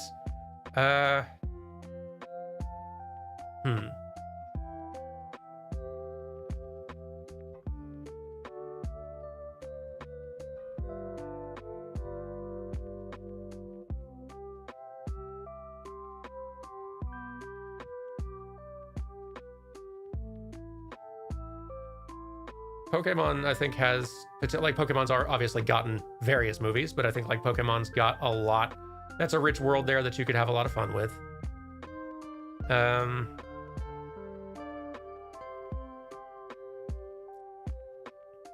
think like Zelda and Metroid could be, but you need to bring a lot more.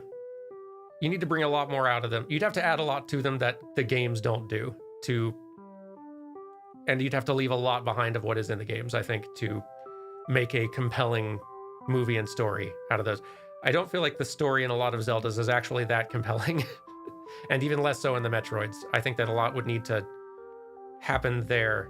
Like, they are very fun games, and I love them as games. But I think to get a compelling, like, film, movie story out of them, I think you need a lot more than what those games are bringing. Yes, Link would have to absolutely have to speak. Or Link would need to not be in it at all. Or would need to not focus on Link or something. Like, I don't think you could just have a completely silent character, unless it is literally built in that the character is mute, in which case, okay, sure, then you got a story. Otherwise, you can't just have a main character who doesn't say anything and barely emotes.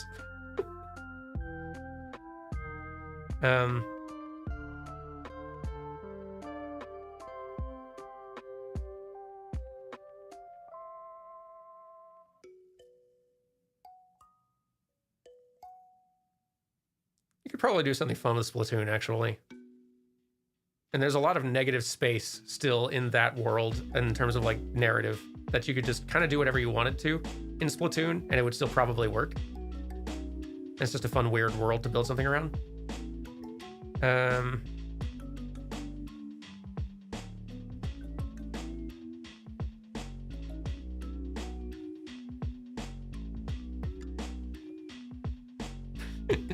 Oh geez, what would a Splatoon movie even be like? Yeah, right?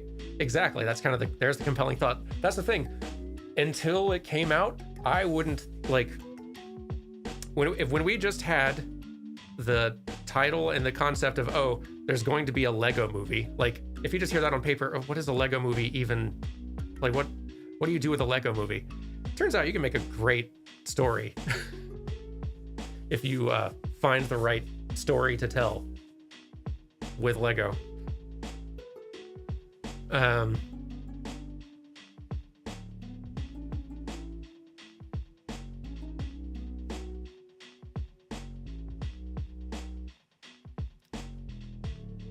Like we could spend an entire stream just brainstorming on like what you could do to make a movie out of various Nintendo properties. I feel like you need to, like, if you're gonna do a Legend of Zelda story and you're wanting Link to be the main character of it, then that necessitates you have to make Link fundamentally wildly different. Like Link has to be a character now.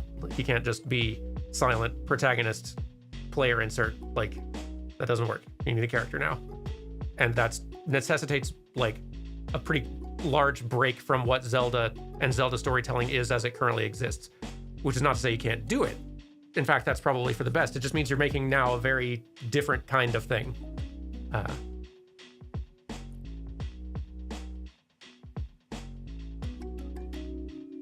How would that affect the games? I don't think it would need to. Like, I think they can exist as separate things.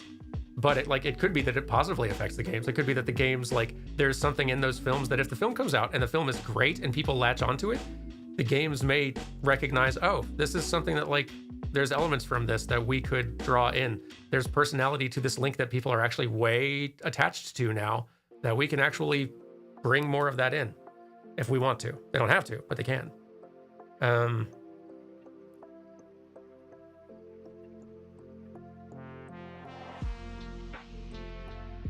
I feel like there's some other Nintendo IP that is not springing to mind right now that would be sort of like a Dark Horse perfect fit idea. Like Kirby, you could make like a children's TV show thing with all day. Like that's just right there. You could just do some really cute like little kids TV series thing with Kirby. So dead easy. Star Fox would be an interesting one. Animal Crossing would also be a really interesting one, because like it's the properties where like my first initial thought about any one of these is, what would that even be like? That question immediately goes from like doubt to curiosity. What would that even be like? Because suddenly it gets way more interesting of like, what kind of good movie could you make out of that?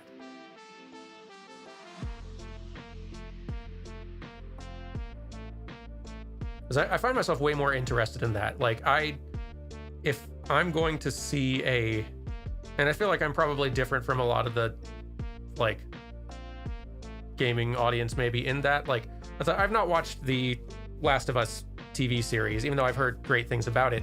But like anytime I hear people talking about how faithful it is to the game, that like diminishes my interest.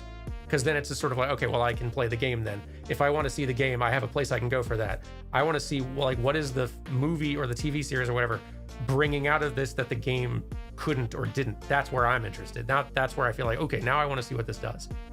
And I'm sure it is actually good. I just haven't made time to watch it. But like I can't fathom the perspective of folks who see like a movie or a TV series change something about how they did something in the game and getting upset about it. Like, sure, if it's bad on its own merits, then it's bad on its own merits. But if it's just like something's not bad just because it changed something. Yeah, I've heard great things about it though. You could probably do some like a great kids TV show out of Animal Crossing too. Just sort of a like slice of life, day-to-day characters hanging out, having little adventures in their little town.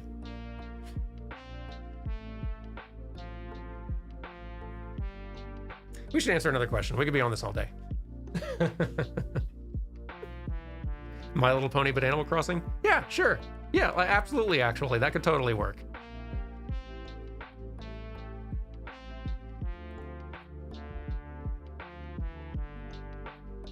I'm at the point of not feeling like a lot of stuff needs adaptation. Yeah, I'm with you. That's the thing. Like, I am now, especially in the current era, we are so, like, our popular culture, especially our big budget popular culture, is so IP driven, where so much of what the big stuff that is made is sequels or reboots or remakes, a lot of which are really good. Like, one of my favorite things I've watched in the last year is a Star Wars show, which surprises me. And I understand why that stuff gets greenlit more than original IPs, but even like, I'm fine with doing something that is still a sequel or a reboot or a like in a universe of something, so long as you're doing something interesting with it and telling a good story with it. And I am definitely of the opinion that like most games don't need to be converted into a film or a TV series. But when there's potential to like take a game and make it into a TV series or a film that like brings something else out of it that the game couldn't do or that the game wasn't about, then I'm way into that. Then absolutely, yes.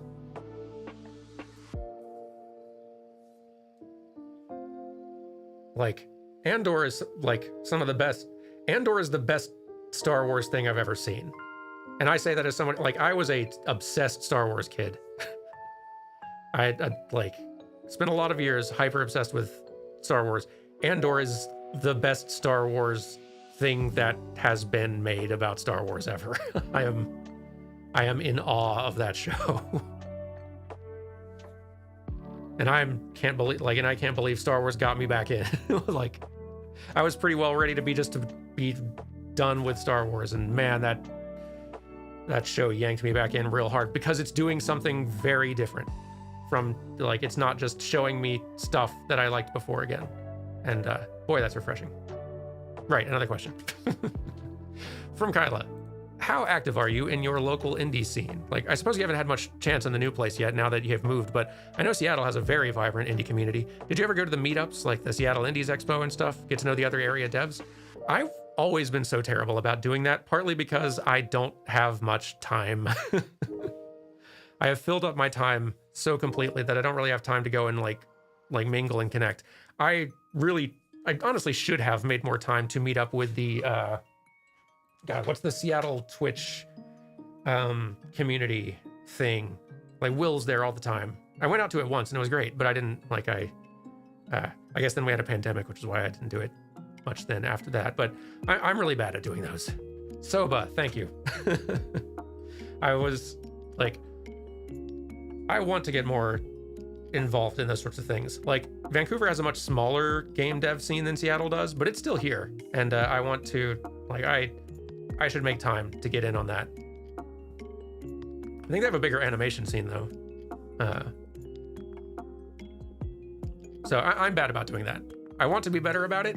And I like that doing this this kind of public facing YouTube stuff means that I'm more likely to end up in contact with other like indie creators. Like, folks will reach out to me sharing their work, or like the things I make will end up on the radar of people who like make the games that those videos are about, and I may end up in contact with them. I love that. That allows me to like keep in some communication and touch with the scene, but I am not I'm very out of touch with indie communities where I live, and entirely because I just have filled every hour I have.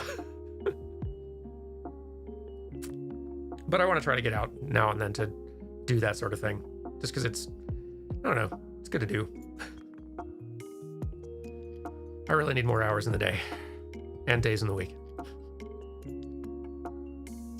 From David, do you upload these Q&A streams to YouTube after you run them for patrons who miss it? Yes, I do. So if you would like to watch any of the previous ones, I keep the streams unlisted so that these can remain a exclusive thing for patrons.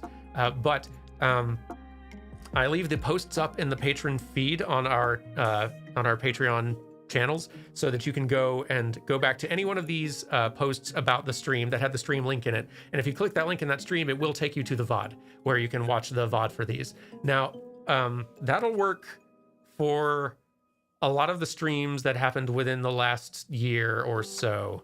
But unfortunately, Crowdcast has, like, we used to do a lot of our streams for years on Crowdcast, but we moved over to YouTube at a certain point. And I think Crowdcast has stopped supporting a lot of, they kind of updated their whole setup, like kind of to a new 2.0 thing in the last year or so.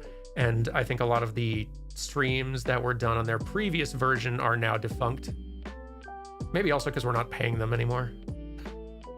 We had to pay a pretty hefty subscription fee to be able to use their service, which is partly why we moved to YouTube. And so I'm not sure why the old streams don't work, but I think some of the old ones don't work anymore, which is a bummer. But the YouTube ones will all work. So at least the last 6 to 8 of these should still have VODs you can watch. So yeah, I always try to keep these VODs available for folks because these are long streams. Not everyone can make it to a stream when they want to, and also not everyone can stay for the whole time. I get it. Anyway.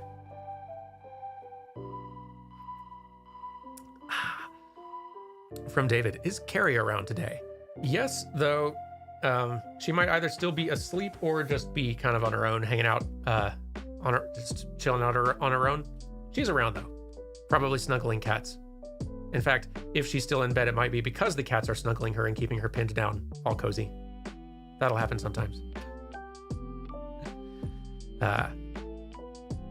If she feels like walking in on camera at some point, then she will. But and sometimes that happens. You'll see that in older VODs, for sure. But today she might be just keeping it chill.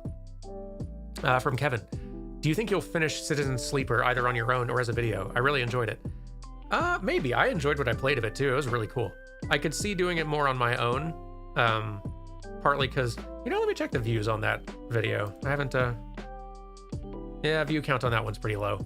So that's probably a sign that that'll be one that I would do on my own. Also,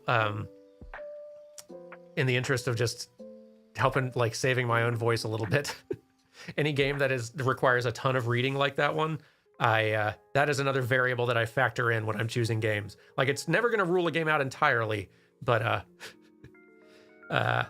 if I'm going to be having to read a lot for anything I record at that game, that's a variable to weigh. So I'll probably play that one on my own time if I continue it at all. And if I don't continue it, it's only just for lack of time, just because what I played of it, that was really cool. Carrie is playing it on her own time now too, because she thought it was rad. And she's right. What a cool game. From Yasasa. Have you had a chance to look into the new game from Riot Forge, The Mage Seeker? Also, how do you feel about a company like Riot and others opening up their IP to smaller studios to tell stories in their world? Do you hope more larger companies to do the same? I hadn't even heard of this one, although now I should look into it, because that sounds cool. And how do I feel about Riot, like, opening up their IP to smaller studios? I think that's great. I think that's a good thing for big companies to do. If they have a big IP that they can only kind of do so much with, but they want to grow it and make it bigger, like, that's a great way to do it. I love that. I think that's a great strategy.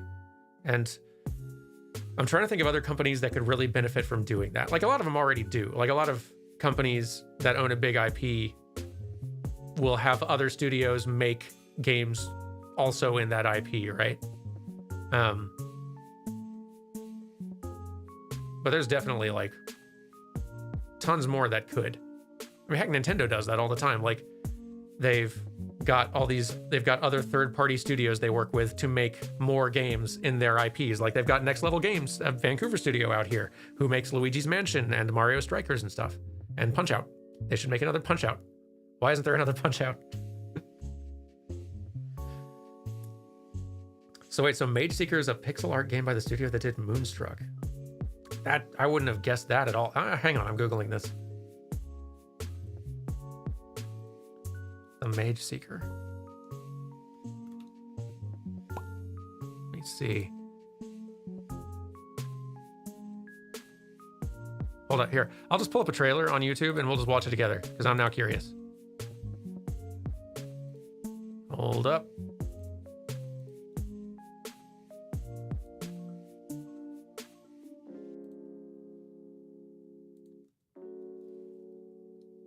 Pause the music. And hopefully this will fit. I don't know if this will fit. It's a very wide video. Kind of fits. Hold up. Let's squeeze it in a little bit. There we go. There we go. Okay. Okay. Let's see. Have I got audio and play?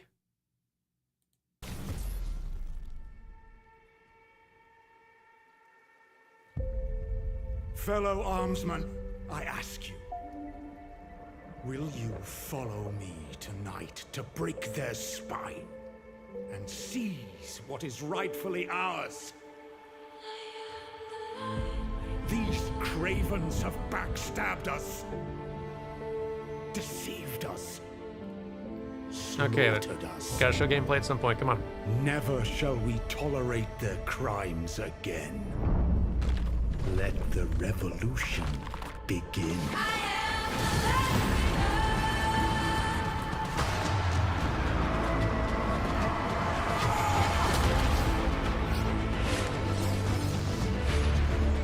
Okay, here we go.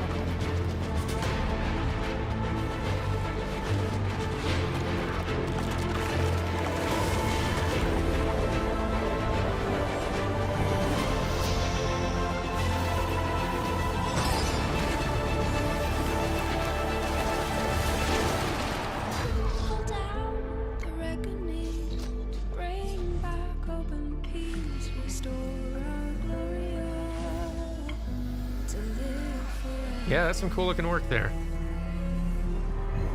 Bring down the dark regime. Know how to unleash its power. Lead us to order.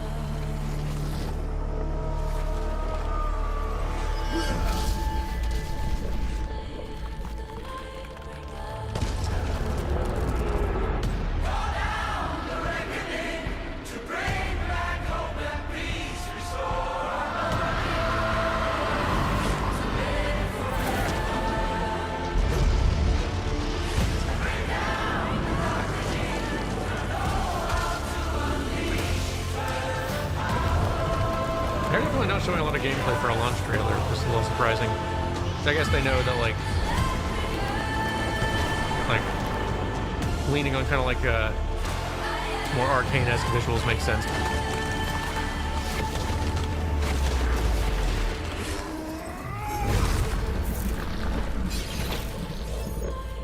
But yeah, the pixel art stuff in there, looks pretty solid.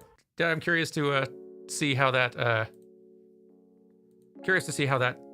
turns out.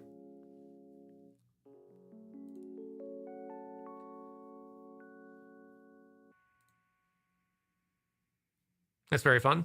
Nice. Good. Yeah, because there was that other came out like a year or so ago, sort of like turn-based RPG that came out. What was it called? It was really pretty.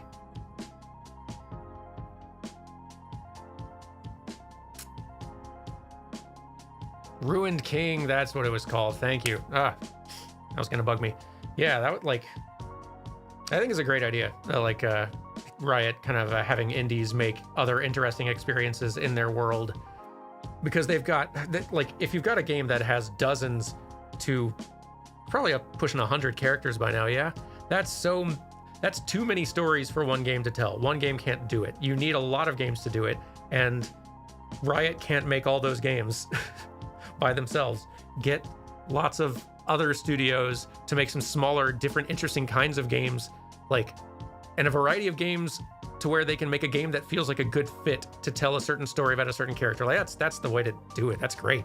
That's how you build an IP. That's how you build a big IP. So like, yeah, Riot's been doing a lot of smart stuff with League in the last 5 years. Really excited to see another season of Arcane. I mean, I'm not alone in that, but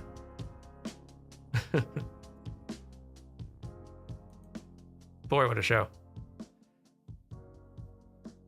Like, Arcane is such a perfect example of that thing I was talking about earlier about, like, Arcane is delivering on story that League of Legends, the game, can't. And it is changing what it needs to make a more interesting show and a more interesting story. It is leaving behind what it must in order to make the best possible version of that thing. Arcane is like, that's a video game to TV or movie conversion that I want to see. Like, that's where I'm interested in seeing adaptation.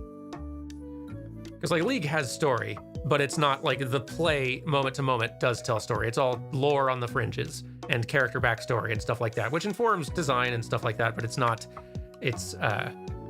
telling that kind of like more traditional linear story that film or TV do. So they have to change a good bit, and they have to ignore a lot of that lore to build a cohesive, larger narrative. And boy, they succeeded.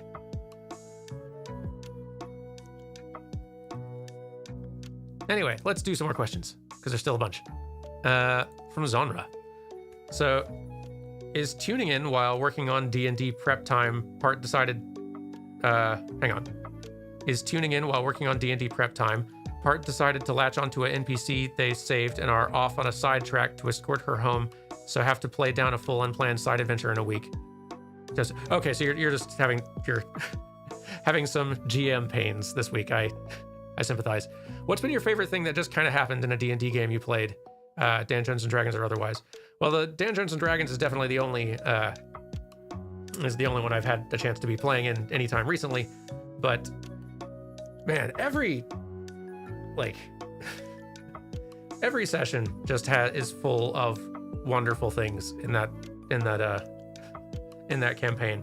Every one of the players has brought such a fun character, and they're all like, this weird group is all starting to kind of bond, and it's great. I think like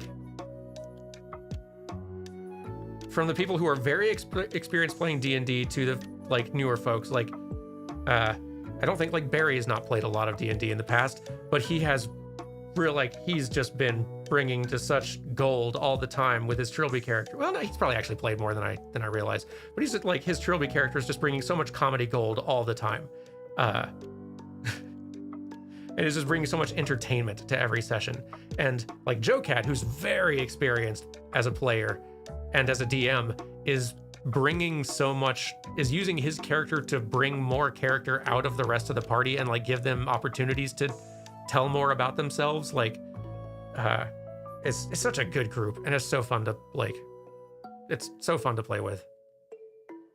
They're I feel really lucky to get to be in a campaign with so many wonderful people, half of whom I didn't really know before we started, and I still don't know them. I've only just played D&D with them, but I would love to get to hang out with any one of these people.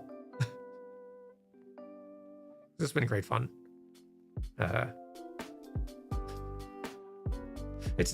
trying to think of a specific thing to highlight as like a favorite thing that's happened, and I really can't like pin it down. It's just all been a fun adventure.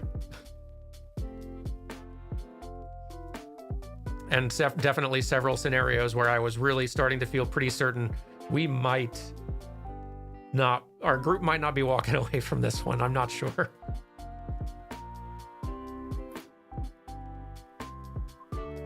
Oh, so fun. I like that, like playing in that group makes me want to figure out how to up my game as a like player and improviser and role player and all that. Like, because it's a high bar they set. Anyway, from David. In Dan Jones or Dragons, was Valse your ideas or Dan Jones's? Valse was mine. Valse was my idea. Like, my concept for my character is basic. Like, what Hobson and Valse have turned into is different from what my original conception was, but in a good way, in a way that fits more into what this group is and what this campaign is. But my original idea was just like a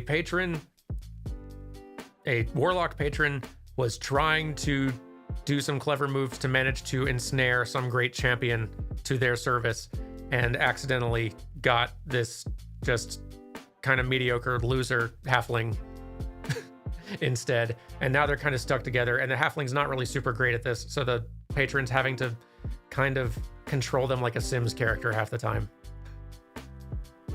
So that was the whole idea, but I didn't really give any a lot of specificity on who the patron was, other than the patron also being a little bit like there being a little bit of ineptness to the patron as well.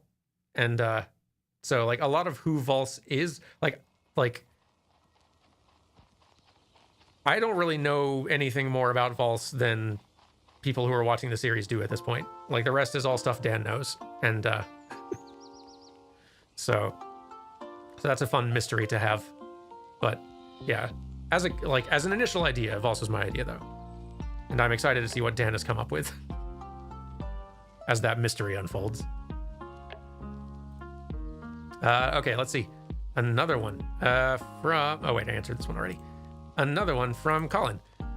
You said you have some hard cider flavors you like. Any particular preferences or you've enjoyed?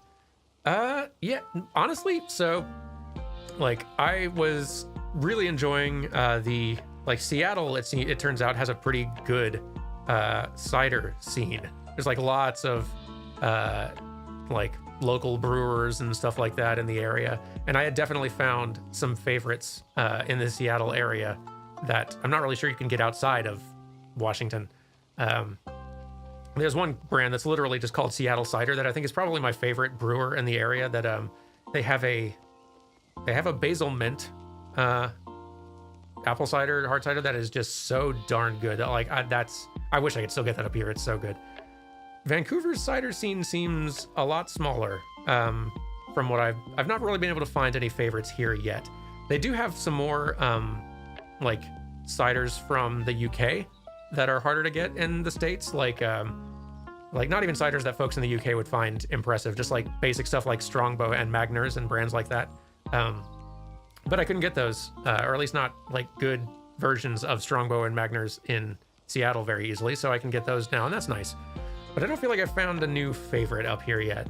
Like, a lot of what I've tried has been just sort of not to my tastes. Some of it's rare that I'll find a cider that is just like out and out like, ugh, gross. No, like, I don't want another sip of that. I have actually found one up here that is like very much a never again. So I'm still trying to see what liquor stores around here actually like have, and just sampling various things to see if I can find some more. No, I didn't get a chance to go out to the Woods Tasting House in Seattle. I wanted to, I was just never able to, in all the moving chaos, find time. Maybe when I get down there to visit at some point, I'll be able to make the trip. But yeah, still on the lookout for good stuff in Vancouver.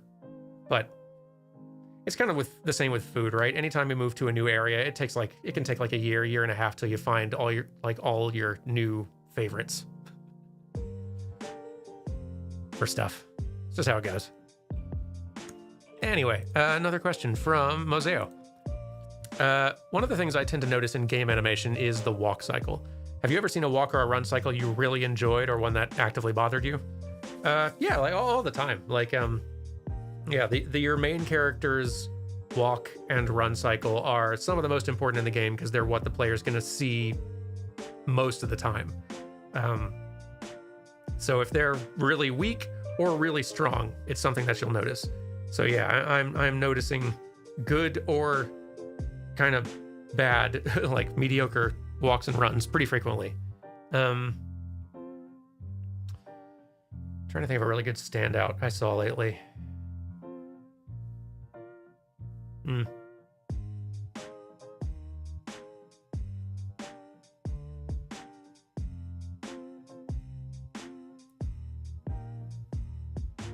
I guess one that like stands out as especially just like interesting or unusual is like the walk and run and stuff for just all your locomotion for the character in Little Gator game is all really distinct because it's sort of like a alligator waddling on 2 feet, which is like cute on its own, but then you don't even realize sort of the joke at play there in it being it's because it's an alligator on land. As soon as you get in like water, your gator actually moves much faster and more smoothly, which is like as soon as you get in water, you're like, oh, of course, it's an alligator.